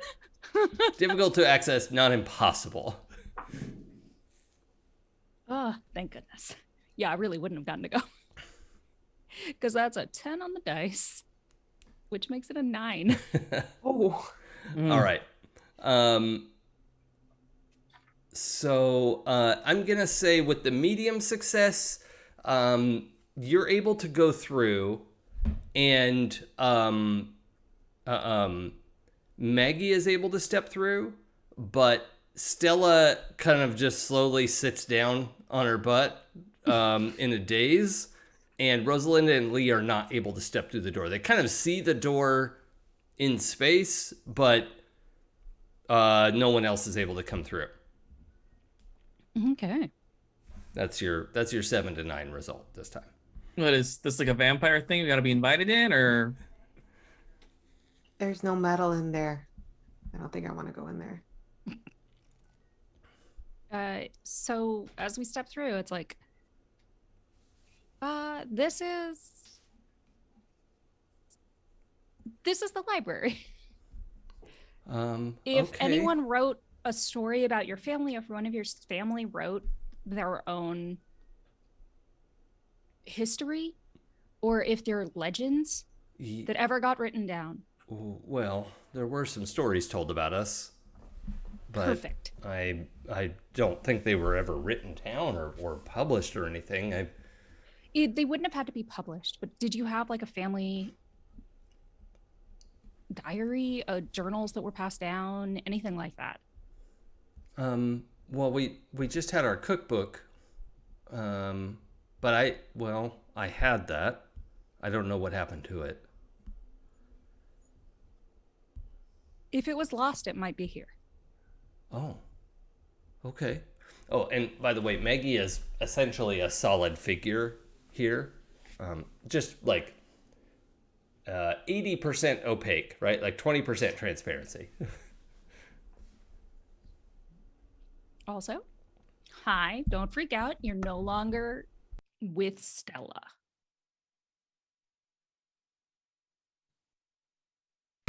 Dang it. Almost a sneeze. That was very anticlimactic. Oh, hate that. Right, okay.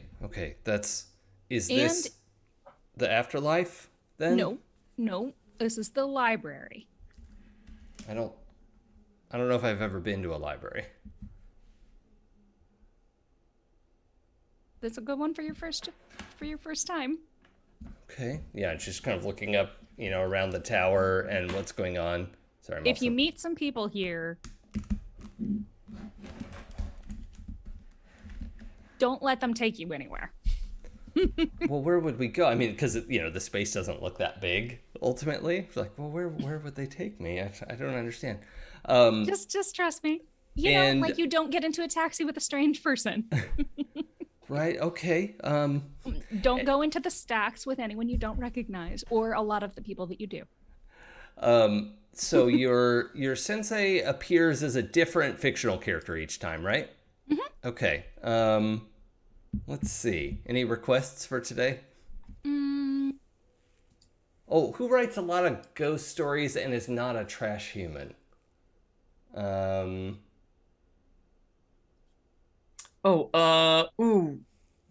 remember their name. 1 second.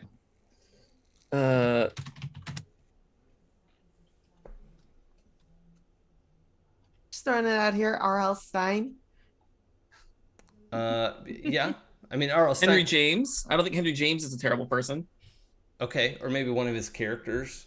Yeah, let's. I don't recognize that person. So I'm Henry James wrote The Turn of the Screw.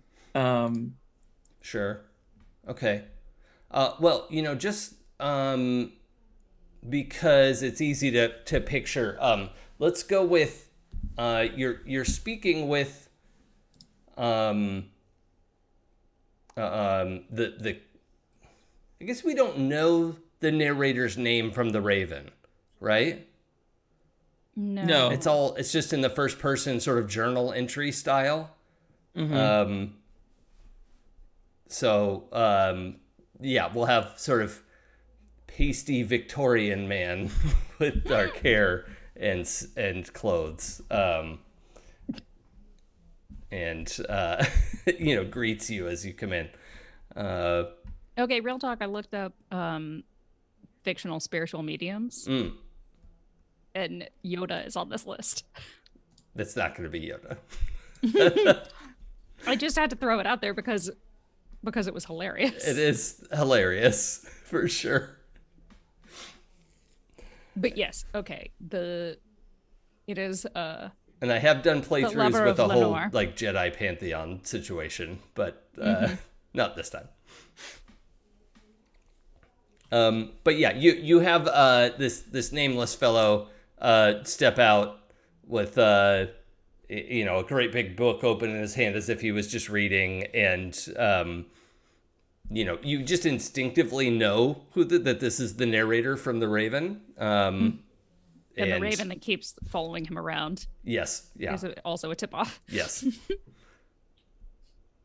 So he kind of looks up from his book and looks at Maggie briefly, and then back to you. And yes, ma'am. What can I help you with? We're looking for. This is Maggie Hart. Yes, of and course. Her family has a very intriguing recipe for whiskey. A delicious history. Exactly. And I would like to find out more about her history and she would like to find out more about her history, and specifically any connections, any legends that would tie them back to the Tuatha De Danann. I'll pretend I said things correctly. Sure, the Tuatha De Danann. Yes, of course, ma'am. I think you'll find her story quite intoxicating. It does go to your head. Very well. I think this is the volume you'll want. And a book flaps down and, eventually rests in your hands. However, I do recommend some mental lubricant to aid in the reading of this material. You think I should get drunk and read it? Well, I wouldn't be so crass, but... No, you're never crass or straightforward. Okay, yeah, great though. Perfect. Also,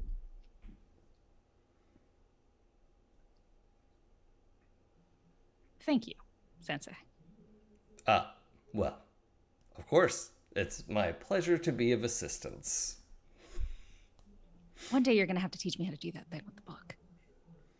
Last time I tried and they all came, I got mobbed. I got literally mobbed by books. One day you will need to. Mm-hmm. Fine. Yeah, it's just, as Sensei sort of takes on the characteristics of the character to some extent, it's just sort of needlessly vague and opaque. That's the characteristic I think Sensei gets the most often. Yeah. I think that is probably at the heart of who that person is as a being, but so also as you turn with the book, you have this very earnest puppy dog look from Maggie as she kind of puts her hand on your shoulder and she says, like, she's not like moving in or anything, but she's like, I just want to say, and like kind of glances back at the door, before we go back, thank you so much. I don't know. Thank you. It's honestly, and then like, just take her hand and it's like, Maggie, I mean, what was done to you was an actual crime, but it was also a crime against this entire universe. Oh, well, I don't know if our recipe book is, that important, but it is, and what you still can bring to this existence, it's going to be better than you ever could have imagined. Okay, I'm excited to find out what that looks like. Then let's go for a tasting. Okay. So yeah, you head back out through the door. It, vanishes behind you with the sound of a crow cawing. And, Lee and Rosalinda, what were you up to for the last few minutes? Lee, you might want to have a sit down. Yeah. That's kind of the plan. That cruddy old chair will probably hold up. It's just only missing the one wheel. Well, that's probably fine. Yeah. And it's not like you're wobbly already. Or maybe your wobble will offset its wobble. I don't know what you mean. I'm standing perfectly still as long as I'm holding on to this chair. Uh-huh. All right. Rosalinda, what are you up to? Just making sure, just keeping an eye on Lee, making sure he's not going to fall over anywhere. And I'm just poking around at the metal desk, says, it's metal. It's like, oh, okay. I pet it, clean off the dust. It's like, okay, you're out here now. I might take you back. I don't know. Yeah. We'll see. How does Razor feel about this desk? Oh, I don't think I brought Razor because it would have messed up the lines. Or well, I feel like Razor is always capable of being with you. Okay. Right? Like always can climb out of your hair or out of your somehow Razor is just always there, you know? Okay. I let Razor inspect the play on the metal. See if she's hungry, she can nibble on it a little bit. And as you dust off the desk a little bit, some of the rusted parts flake away to reveal fresh, good steel underneath. It basically unrusts under your attention. It's that's a good piece of metal. That's a good steel right there. All right, I'll take you home later. I was like, can I? I'm sorry, Fraser. Can I? Lisa's gonna look at you like, all right. It's been languishing here this entire time. Yep. If I can't take the whiskey, this is a good solid piece of metal. Yep. It could totally be used for something. I'm sure you can find some use for it. Give it a good shake. It's see, it's so sturdy. Yeah, it does. And the dust flies off of it. It goes around you, Rosalinda. Oh, no. It goes around you. But Lee, you are just 100 years of dust in the face. So cool. Why don't we look through the drawers? You seem to be very interested in this desk's drawers. I give it the desk a little reassuring pat. It's like, okay, is it okay? I ask the desk. It doesn't say anything. Okay. Yet. And I just open up one of them. Yeah, you get the middle drawer open, and there's definitely the remnants of some pencils and, some perfectly serviceable paper clips, all kinds of things. Vintage. But, nothing particularly of note. There's that wide middle drawer. There's a couple drawers on the left, a medium-sized drawer, and then a bigger drawer on the bottom that you could probably fit files in.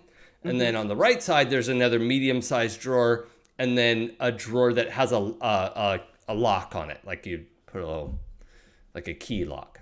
Okay. Not a padlock. Well, it's locked. Hey, Razor. I tell Razor to do just try and unlock it or just break it open. Okay. Rosalinda, let's have you roll the metal to perform under pressure. Heck yeah. +2.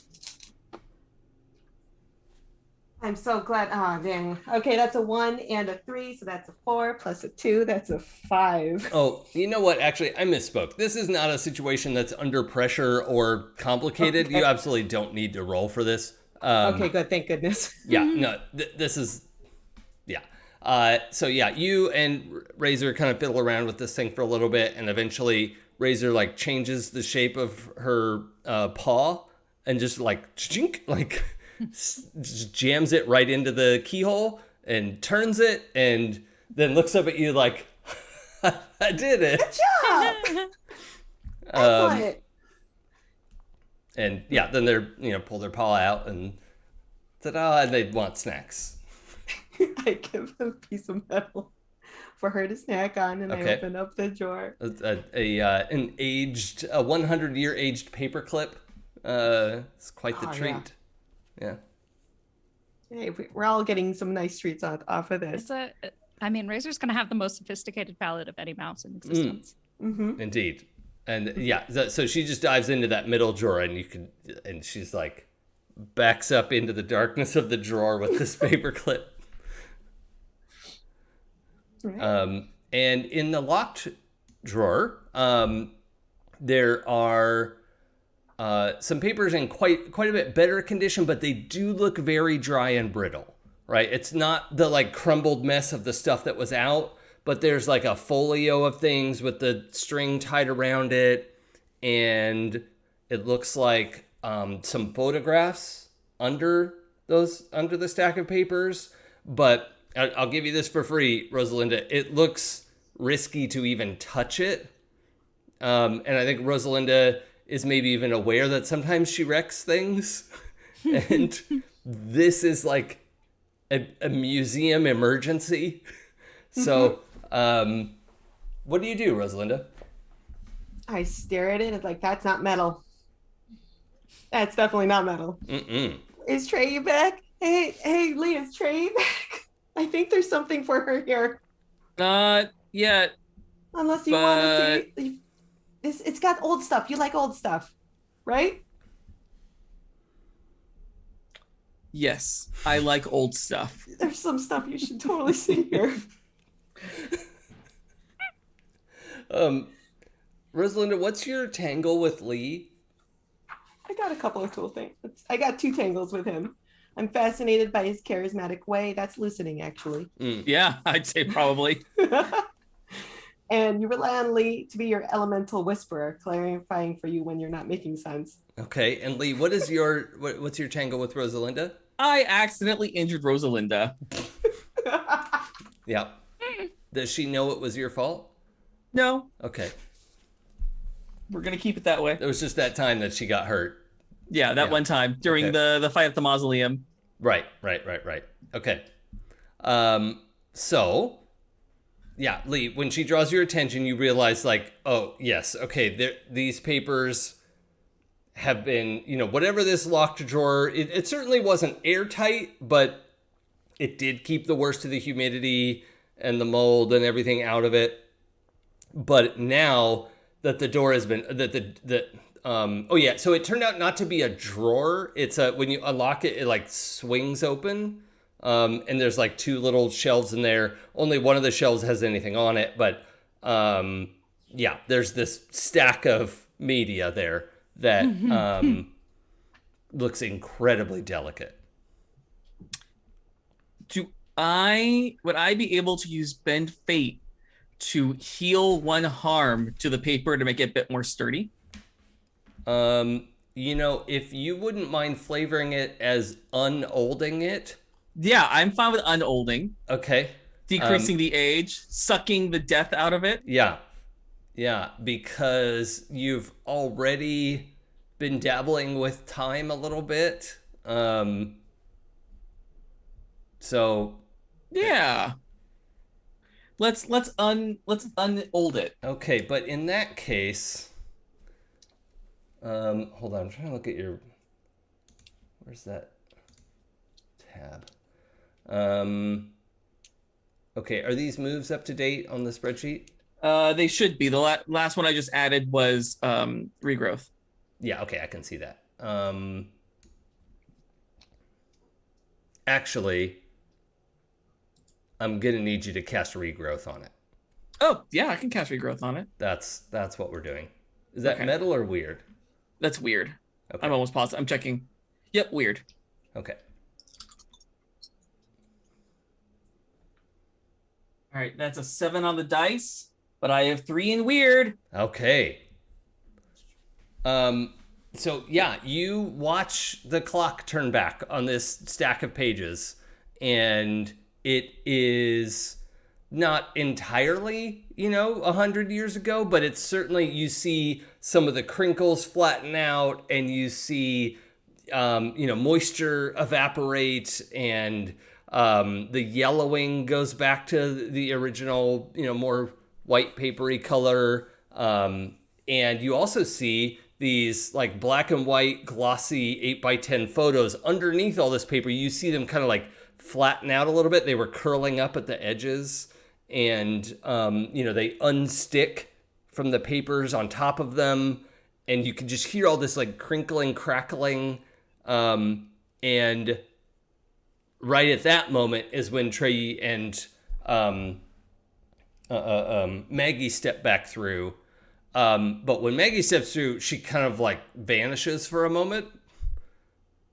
And so Trey, you step back through and with Maggie, and then she's gone. That's okay. It's okay, because I'm going to go straight to the cask. Okay. Well, I think Lee still has that, like, the tasting cup. No, I left it over by the cask. That's where I did my spell on it. Okay. I didn't need to drink anymore. I'm good. But for flavor wise, I think so. When I was casting the spell, what Rosalinda would have seen is instead of the regular like kind of blues and purples and reds that he'd be casting normally, this is almost like a pale yellow, almost like sunlight was coming out of the palms of his hands. So it seems to be from a different source of power than it had been previously. Cool. I love that. I'm gonna dump what's in the glass because somebody else drank out of it. Yeah. And then wipe it out. Particularly, it was Lee. No, that was a fresh glass. I downed the one and then I poured that second one to dispel it. I mean, so wouldn't have had... there's like 2 cups down here. It's not a bar yet. Yeah, I'm still gonna dump it and wipe it out. Okay. The thing that I went to sleep watching last night was a shoujo manga adaptation into an anime. Okay. So indirect kiss is very forefront in my brain. Sure. Yep. Also, real quickly, because you got the 10 plus on that, if you want to put a little bit of that regrowth juice into your phone, you're welcome to. But, magic and technology sometimes have some odd interactions. But it's probably, I can't imagine anything going wrong with that. I mean, I think that's a great idea. Sure. Especially after he's had a very strong whiskey, that just seems to make a lot of sense. Yeah. Yeah. I think for the most part, all of the glass uncracks, like those, the windshield crack commercials where they like fill in that stuff and it all smooths out. All of that stuff happens. You still have a little bit of, ding like on the corner that it landed on when Rosalinda slapped it out of your hand. But it, the water seeps out the sides and the glass fixes itself and and then it turns off, actually. Okay. I didn't turn it back too far. It's no longer an iPhone 10. It's like an iPhone 8. No. No. Okay, good. Yeah, phone's off. That's all good. Okay. So, Trey, you go and take a sip of whiskey. Mm-hmm. And I look for Maggie. Mm-hmm.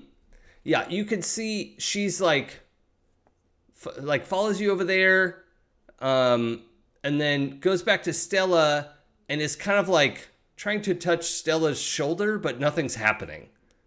And Stella is just like kind of sitting with her back against the wall with her knees are up and her arms are over her knees, right? And she just has her forehead down like that. You know what I mean? The very tired kid, like sitting on the ground.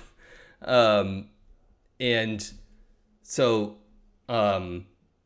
Maggie is like, but like her hand is going through Stella's shoulder. And then she looks up at you and says like, I don't know, but you're the only one that can hear her. So Rosalinda and Lee, you're not hearing this right now. I mean, I think last time you had to like actually merge with her, right?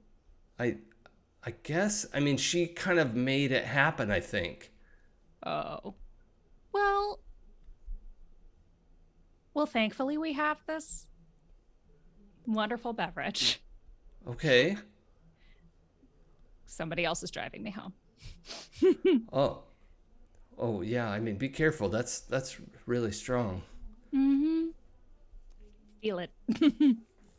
But in the meantime, I guess if you can't, I mean, do you want to try?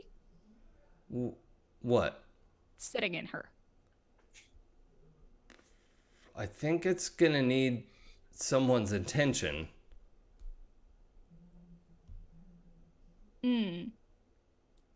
Can you do it? I'd feel better if it was you.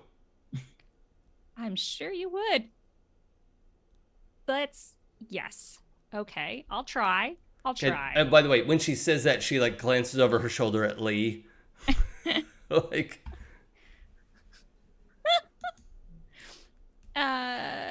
not really my area of expertise. that was the GM's eyebrow raised, not hers. But yeah, let me. Oh, I already had this drink. Let's go for it. Yeah. Now, we already know that Maggie has Stella's cosmic permission to do so. So that's not an issue. We just don't have Stella's conscious will to like meld them. So all you got to do is like a simple bend fate roll. Yeah, totes. No biggie. Do you have a gift that you feel like would help you with this? I love that Unless gift. I can, you know what? Actually, can I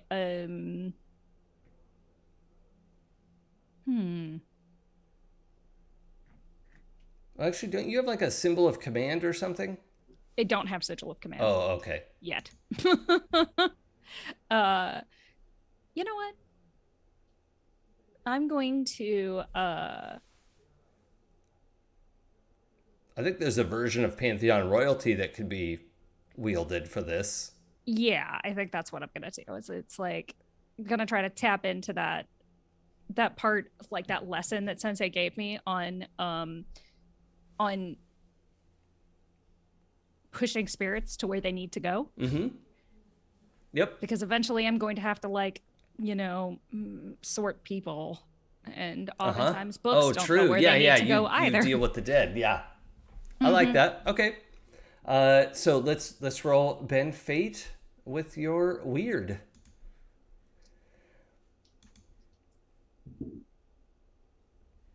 Well, that's an 8 on the dice. Okay. So Minus 7. 1 makes it a 7. Hey, that we got there. So you got a boon and a bane. What bane do you want? Okay, let's look at I am going to I'm gonna take 1 harm, ignore armor. Okay. I'm gonna say that between the whiskey and the trip to the library and everything, that like this, normally hangovers wait to start until you're not drunk. Yeah. This hangover came by early. It's like, hey, what's up? Okay. And I've got quite the migraine. Yeah. So you help Maggie re-merge with Stella, and she's able to get up. But Rosalind and Lee, you hear this like quick, tiny, like papery rip sound, just briefly. And as Trey sort of like stumbles, and you see Stella get up, and it's still like Maggie's like filmy eyes, and the bob haircut is back, and all of that kind of stuff. But Trey's standing there, maybe a little wobbly because she's got this whiskey, and Maggie pushes herself to her feet and says, "Oh, okay. Well, what should we do next?" Well, let's find out. Let's find out exactly who your family is. Now that we have this, and then we can contact your patron. Because I would say that if anyone has a divine patron, it would be y'all. Huh. Okay. And then maybe they could be convinced to continue to be your patron. I mean, death's never stopped the gods before. Let's be real. Sure. And I'm gonna take out the book and let's read. Let's have story time.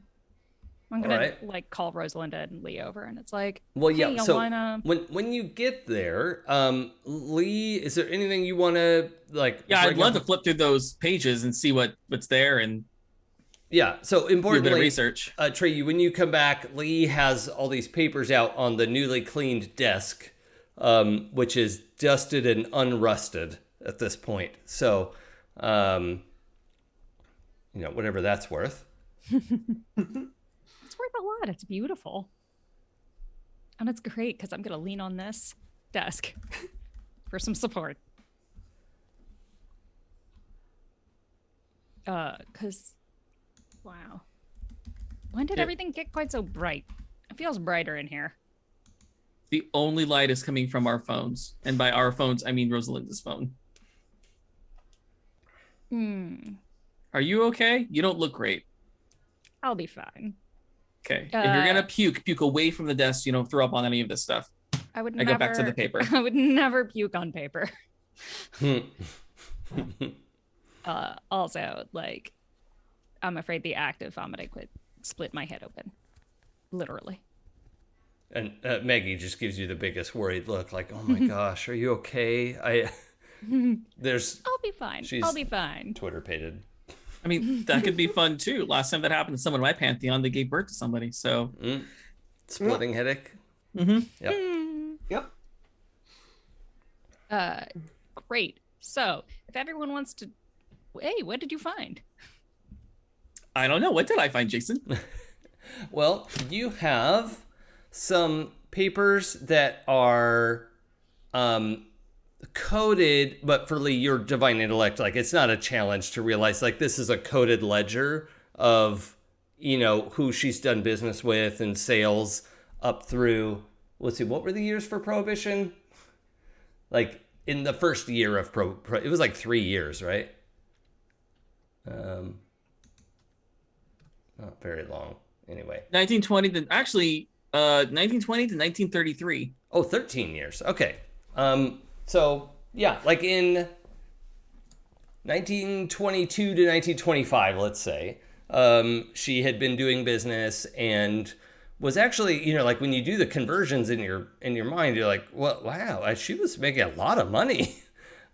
She was just a fully independent businesswoman, just doing it out here, but totally under the radar and,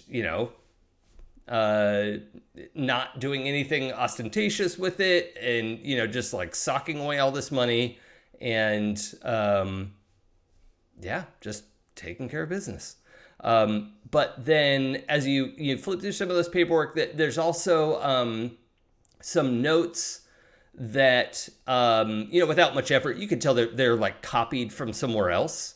And it looks like recipe information, and it's a some kind of whiskey recipe, and but it's kind of incomplete, and there's some notes in the margins, whatever. There's all kinds of information there, and then that last thing are those black and white photographs that somehow have survived all this time. And Trey, I think that might raise an eyebrow for you, is like all this paper is like Lee is being very careful with it, but like, it's very readable, and you're able to piece through it without it falling apart immediately. And then you get to these black and white 8x10s that are in great condition. Not like fresh off the press, but 100-year-old photo paper doesn't last. Not from the 20s, that it should just be a black sheet at this point. So, but what we have is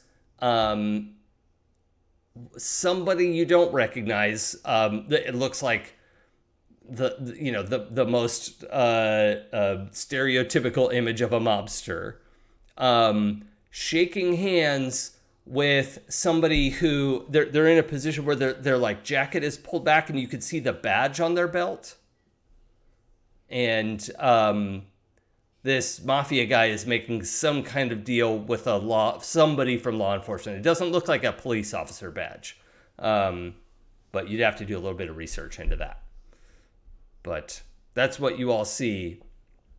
And Maggie is kind of looking at the desk as well. And she's like shivers, like, oh, it was really cold that night. And then she like kind of forgets that she said anything and is like looking at something else in the room. What night, Maggie? What? You were over here and you looked at the picture and you said it was really cold that night. What night? What night? Okay. Is there any kind of date written on the back of this photograph? Okay. Yep. April 14th, 1924. Cute. Does the date April 14th mean anything to you? Any kind of significance? Oh, it was cold that night.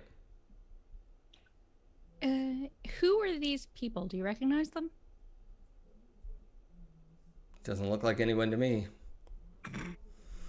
Okay.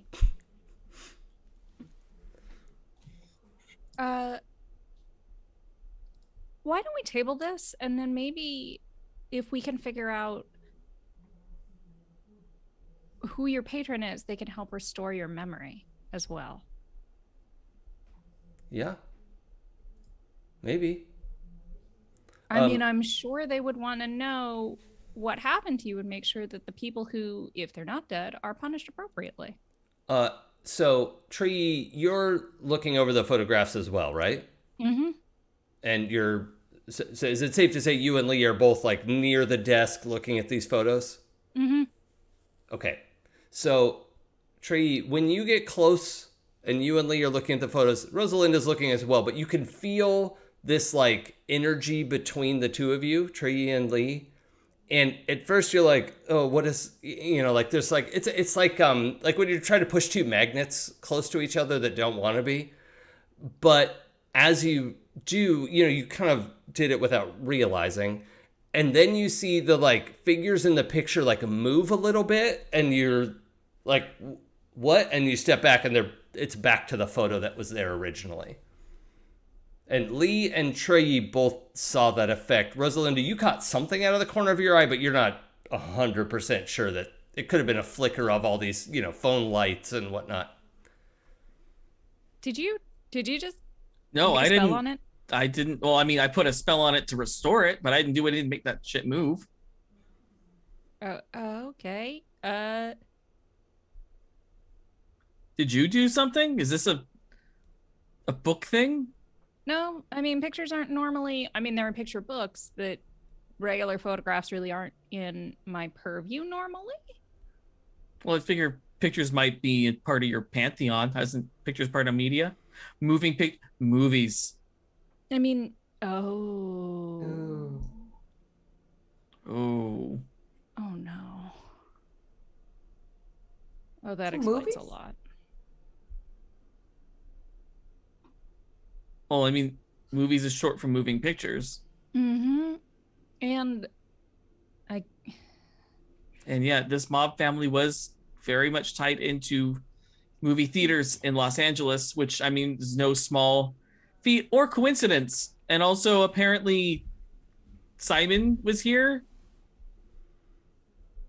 Why is this all coming back to movies? So also, I should say, I had mentioned there were multiple photographs there. There were 3. In fact, one of them is these two guys shaking hands. Another is them kind of like leaning back, talking. And one of them has like the law enforcement person has like a bag under his arm and they're chit-chatting. And then there's a third one where they both look at the camera with they're both like, like angry and alarmed. And then that's the last photo. I think, Maggie, this would probably explain why they killed you. So Maggie's a little ways down the room holding the tasting cup. And she's like, what is it? And she was like sniffing it, right? She's like totally in her own little world. Something's up with Maggie. Maggie, are you... I think we probably are on a timer here. I wasn't super successful in remerging her with Stella. And we need to get her sorted so that we can get Stella back. You're not wrong. In PBTA, Stella has to get her move back. You know what? Yeah, I'll give you that. Thank you. That was terrible. I'm just thinking, and I'm here like, for so it. who's the Tay Diggs in this situation? You are the Tay Diggs. Yeah. Yeah. So I should turn on the goofiness then. So let's, okay. So that's obviously something that we can deal with, that we need to deal with. We're really going to have to get movies off our asses. But in the meantime, let's figure out who Maggie is. Sure. So let's I'm gonna real quick, bring Maggie over. But before we totally get past this moving photograph moment, Lee, I'm going to ask you to roll Pierce the Veil and use up one of your questions. I was gonna roll Pierce the Veil. Well, fortunately, I asked you to do it before you asked, so you won't have to face a 6- problem. Hooray! I like that. Win. I'm guessing esoteric, etc. does not apply here. No, sir. Okay, just checking. That is an 8. 7 on the dice plus 1. Okay, so the answer to the question you didn't ask is you saw these photos move, perhaps because of all these things that you're positing, right? Like these are all reasonable theories that you're making, but this moved specifically right now because of the potential energy from you and Trey working together. So you might be able to replicate that if we work together again, cooperated. Okay, but you have another question if you want. Yeah, I'm gonna kind of reword one of these questions a little bit. Who took these photos? Maggie did. That's what I thought. Just wanted confirmation. Yep. Okay, Trey. I think the key to figuring out who Maggie is and why she's here is with these photos, and I could kind of use your help. It seems like they respond when both of us are together working on this, and I think if we're going to figure anything else about what happened to Maggie, we should probably do this together. Okay. Great. I just want to make sure that we don't wait too long to get her sorted. I am legitimately worried about leaving her in Stella too long. Well, this is a legitimate concern, but I think this is going to be a big key to figuring out how to help her move on. Okay. So let's do it. All right. We go back to the desk. All right, Rosalinda, what's your take on all this stuff happening here? I think she's metabolized the whiskey already. So she's thinking like, Trey just drank something. Lee's still drunk. I should try. Maggie's got like a cup of something over there. Like she does, and she wants to actually keep some of it first. Like so, it just keeps a cup. Is it a metal cup? Well, yeah, I mean, if you want some metal in here to make a canteen out of or a flask, you absolutely can make a flask out of something here. Like one thing is to keep some of that that cast strength whiskey, and keep it in a little flask out of metal. And then so she also guides and herds Maggie back toward the desk, so at least we can all be together. Sure. And just surreptitiously just take some of that. Real quick, when you fill up your flask, kind of over by the cask by yourself, you fill it up and the cask immediately like frosts up. Not so cold that like the metal is brittle or something super ridiculous, but it immediately gets cold when you fill it up. Cool. And like when you put it, I guess, I don't know, is it in a purse or a pocket or like where's that going? This dress has pockets, damn it. Okay, it's going to cool. Pocket. So yeah, it's just Demigods. It's cold enough that you can feel it against your leg in your pocket. Like it's not painful, but it's cold.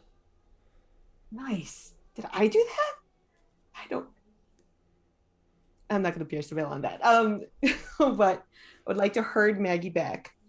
I will say your best guess then, without Pierce the Veil, is that that's not magic that you caused, right? Like you made a perfectly serviceable flask, but it seems like the whiskey is probably the cause of what's happening. Also, whiskey isn't usually served ice cold. It depends on the whiskey, I suppose, but it does seem to be some kind of interaction there. Table that for now. Maggie's going weird on us.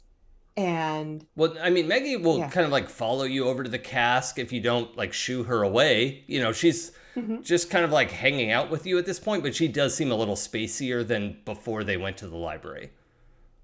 Okay. So I'm gonna take that cup from her, like Maggie's. Like, can I have a little bit more? Oh yeah, here. Okay. All And right. when Thank she you. hands it to you, it's like a tumbler-sized cup that is 7/8 full of whiskey. Like, you would die if you drank that. And she's just holding it, like, not even sipping from it. She's just walking around with this, like, smelling it, and yeah.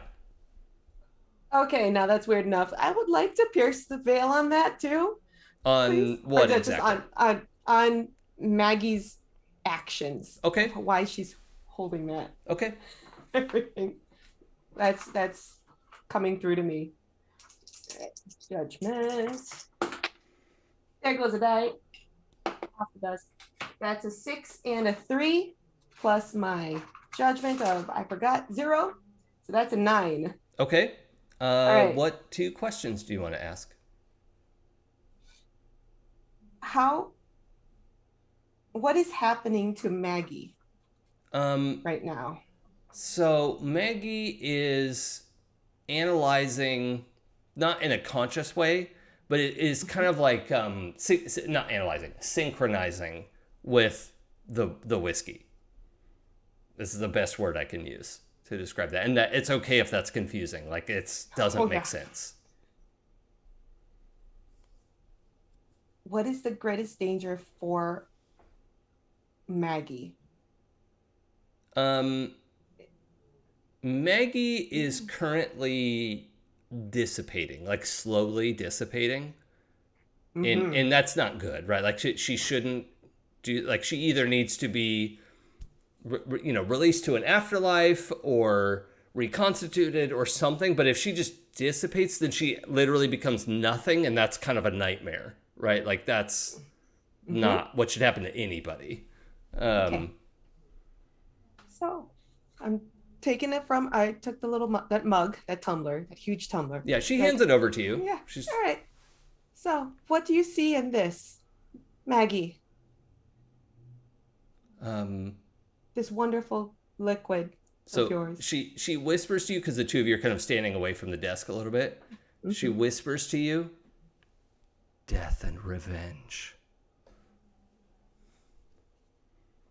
Okay. So let's camera cut back to the desk. So the two of you are going to work together to sort of divine more from these photos. All right. What are your 2 weird scores? -1. Okay. So the average of -1 and 3 is 1. So I'm going to ask each of you to roll 1d6, and I'm going to add 1 to the total result.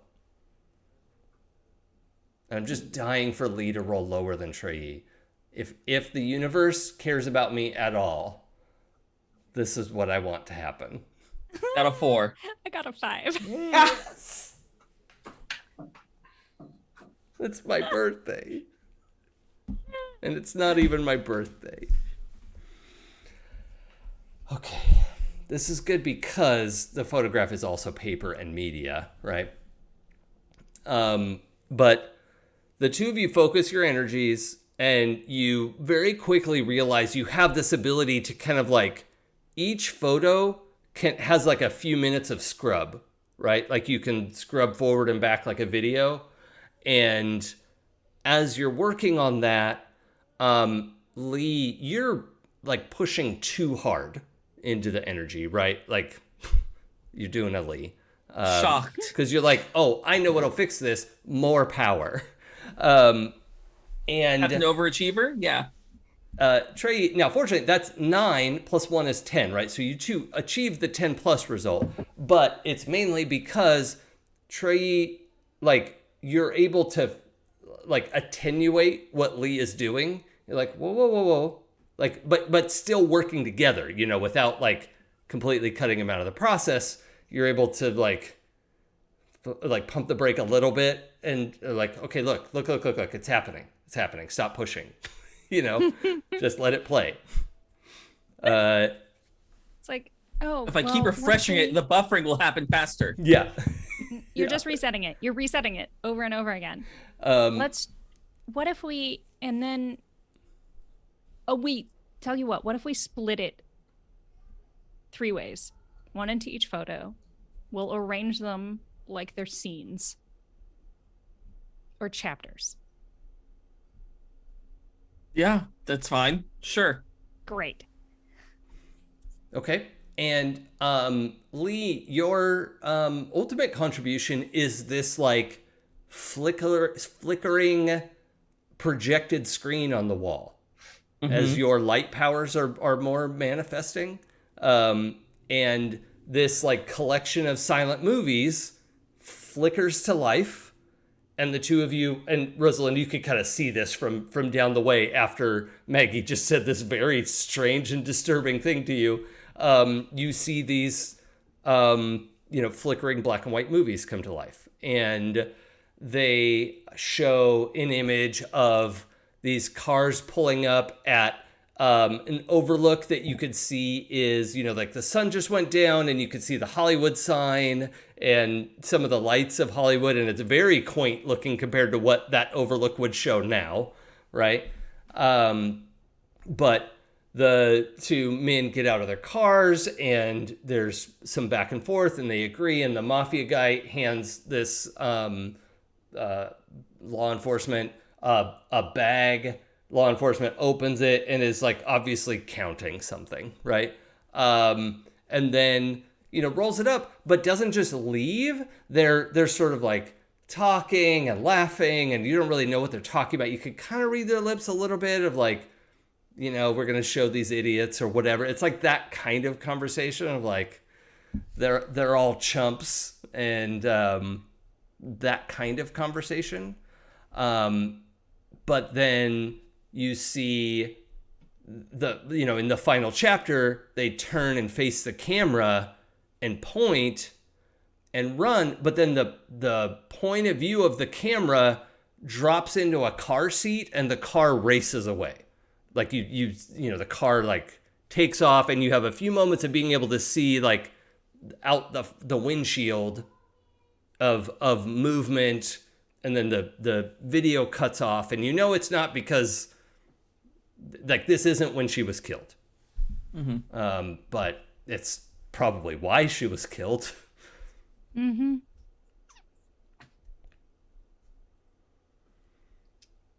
All right. Well, that was weird. Very cool, but very weird. Agreed.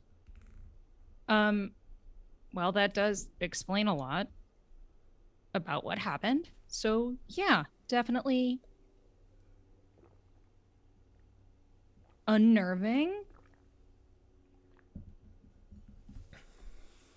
And well, now we know who it is, and odds are if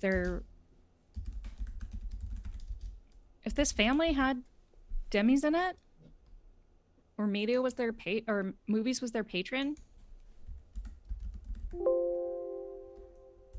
then that's even more reason to save Maggie now.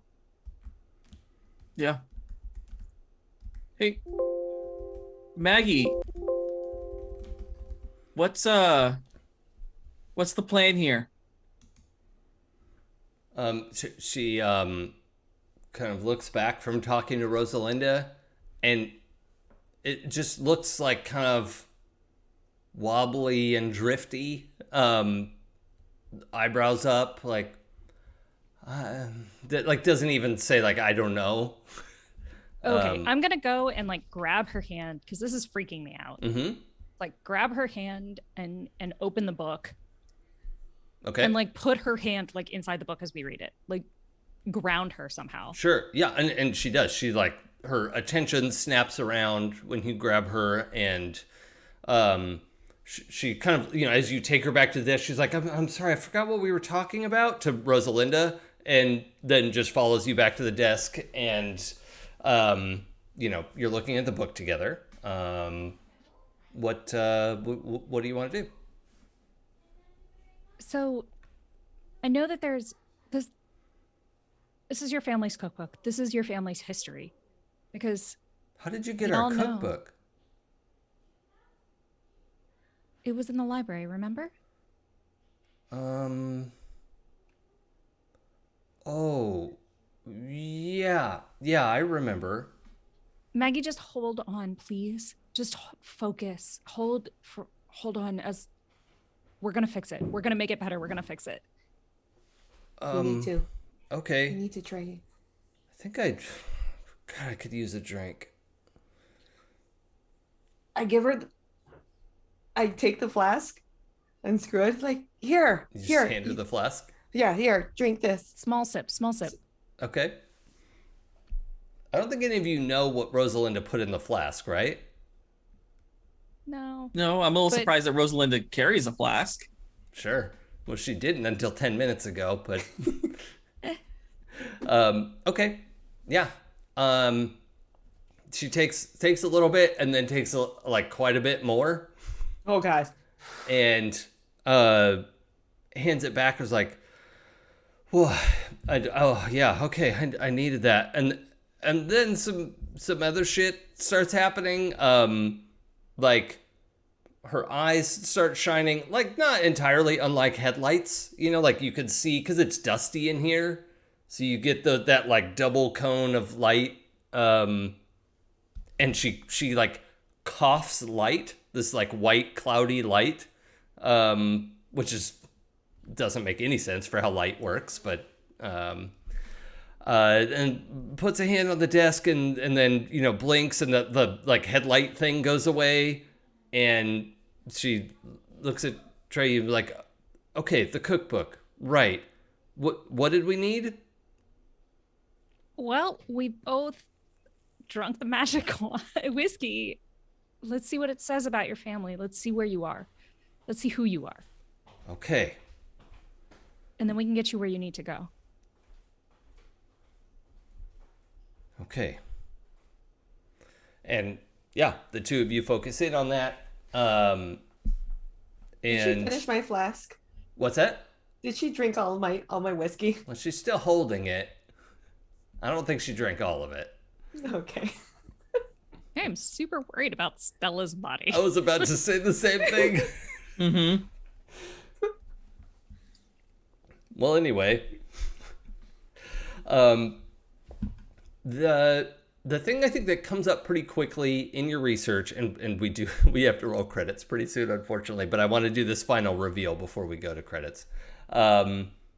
I think it comes up partly because of your Pantheon royalty status, Trey, but with a little bit of research and reading, there's a lot of influence from various deities of the Tuatha De Danann, but king is the wrong word, but basically their king, the Dagda, is the source of a lot of what's going on. That it's I wanted to quote this more specifically, in that he's associated with fertility, agriculture, also manliness and strength, but magic and wisdom as well. So the manliness and strength, whatever, but like there's a whole bunch of like, he also controls like the weather and crops and the seasons and all this. And so there's a bunch of like paying him homage specifically, and then also some of the other characters in the Tuatha De Danann, but that's if you're gonna reach out to anyone, it would be the Dagda, and he's the king of the, like, he's the Zeus of the, like, that's quite a move, but it's not impossible. It's tricky because you can't really visit their plane of existence. They don't really have a messenger god the way that a lot of pantheons do. You kind of have Luch. Luch is kind of the catch-all. Or the Morrigan if you're gonna die. Yeah, I mean that's a choice. I mean, and she did die in violence, So if we can summon one of the Raven Messengers of the Morrigan. Cool. Yeah, let's get the Morrigan in this. That's not okay. I'm excited. Joey's excited. She was murdered. Yep. But not in battle. For the record, the Morrigan has some fairly sanitized and cute portrayals in media, but I hold to the fucking terrifying vision of her. So this will be real fun. And I'm looking forward to it. I'm just saying that I really appreciate a terrifying woman. Yeah, I mean, same. Hard yes. Yep. If that's the woman you want, you sure found a good one. All right, so we have to roll credits on that scene. We will be back next week, I believe, with a full house. I messed up our calendar earlier. Are all of you going to be here next week? Unless something happens, yes. Okay, and I believe Claire is supposed to be back, so we will also recover her body, get that working. Gonna be so drunk. For sure, that'll be fun. Sorry, Clara, I'm a little bit sorry. But Joey, tell the good people where they can find your works. Hey y'all, I'm Joey. I will continue to be Joey unless, I don't know, something happens, and that'll be exciting and new. Anyway, you can find me on all the socials at Feywild85, FEYWILDE85. You can catch me here every Sunday playing Lee, and every Monday playing a completely different character on Jason's other stream game on Happy Jacks, The Drop, which was, with apologies to Traveler, but is now a brand new system that I can't wait to dive into and not have lots of negatives for rolling things I don't know how to do. So stay tuned for that. It'll be very exciting. And that's all I'm doing right now because caroling season's coming. It sounds so ominous when you say it. It is. I know. It's a lot of work for you. It's so much work. Minerva. All right, hi guys. I'm Minerva. You can wow. Sorry. You guys can catch me on the social medias at blue_troller on Twitter, Instagram, and on Twitch. I stream twice a week, Tuesdays and Thursdays, 9 p.m. Central, to do the art stuff. And you guys missed a very fun drink and draw last Saturday. Last Saturday. So I do a drink and draw last Saturday of every month. Good. I have no idea if we're going to be. It's so fun to watch. I was fortunately drunk. But we'll see what happens for all of us. I don't know. Yes. There was a hangover and I was dealing with it. So yes. But every last Saturday of the month is going to be a drink and draw. We'll see what happens for this month since holidays. Yay. But anyway, see y'all. Awesome. And Your Highness the Editrix. Oh, I do want to say I was reading a book, an anthology about vampires, and the editors of that anthology called themselves the Editrixes, and I was like, yes. Awesome. Okay. But on that note, hi, I am Pooja, and you can find me on Twitter at LADESI Girl. That's LADESI Girl. And pretty much all the other socials is Forgotten Saves. If you want to hear me play more TTRPGs, I am on the 12-Sided Stories podcast, and we are just getting started with our brand new D&D Eberron campaign. Oh, I love Eberron. So that is going to be so much fun. It has been so much fun to play, so I think people will really enjoy that. I am on the Happy Jacks back catalog, and this Wednesday on Hutopia, that's H-U-E Topia, I will be in a South Asian themed episode of Bluebeard's Bride. So more That's awesome. Horror creepiness, but this time with a little bit more South Asian flair. Awesome. So that leaves me. I'm Jason. The channel is It's Probably Okay. You can find me on Twitch and Twitter at It's Probably Okay. Thanks so much for watching. Live or later, your only two options to enjoy the show, unless you're Lee. You can find me streaming here on Fridays with our most of us mutual friend Sam Delev, and Sundays here on the channel, and on Mondays over at Happy Jacks, as was mentioned, running the show The Drop. And we have completely moved away from a published RPG system and are moving full into my bullshit. So that should be powered by exciting Fuck Around adventure. and Find Out. Yep. But you can, that's at Happy Jacks RPG on Twitch, or look at happyjacks.org/shows or /The Drop for anything and everything we've ever done over there. So that's fun. We've got I'm just going to double check if there's someone for us to go and raid at this hour, because we're not usually done right now. Let's see. Happy Jack should be on. Oh, I thought they weren't on until... Oh, that's right. We were happy to not be overlapped anymore. Awesome. Well, let's go visit our friends at Happy Jacks. Do we like them? Yeah. You should. I mean, I would hope so. Come on. Come on, Lee. I mean, Joey, who are you? I don't even know anymore. I mean Joey. I mean Lee. I am the walrus. Oh, I will also say, when it comes to Happy Jacks, we did just do that Chew playthrough, and it was so much fun. Awesome. One shot. Yeah. Okay. Oh, it's going to auto raid. So bye, everybody. Oh, no, I still have to hit the button. Okay. Thanks, everybody, though. We'll see you soon. Bye.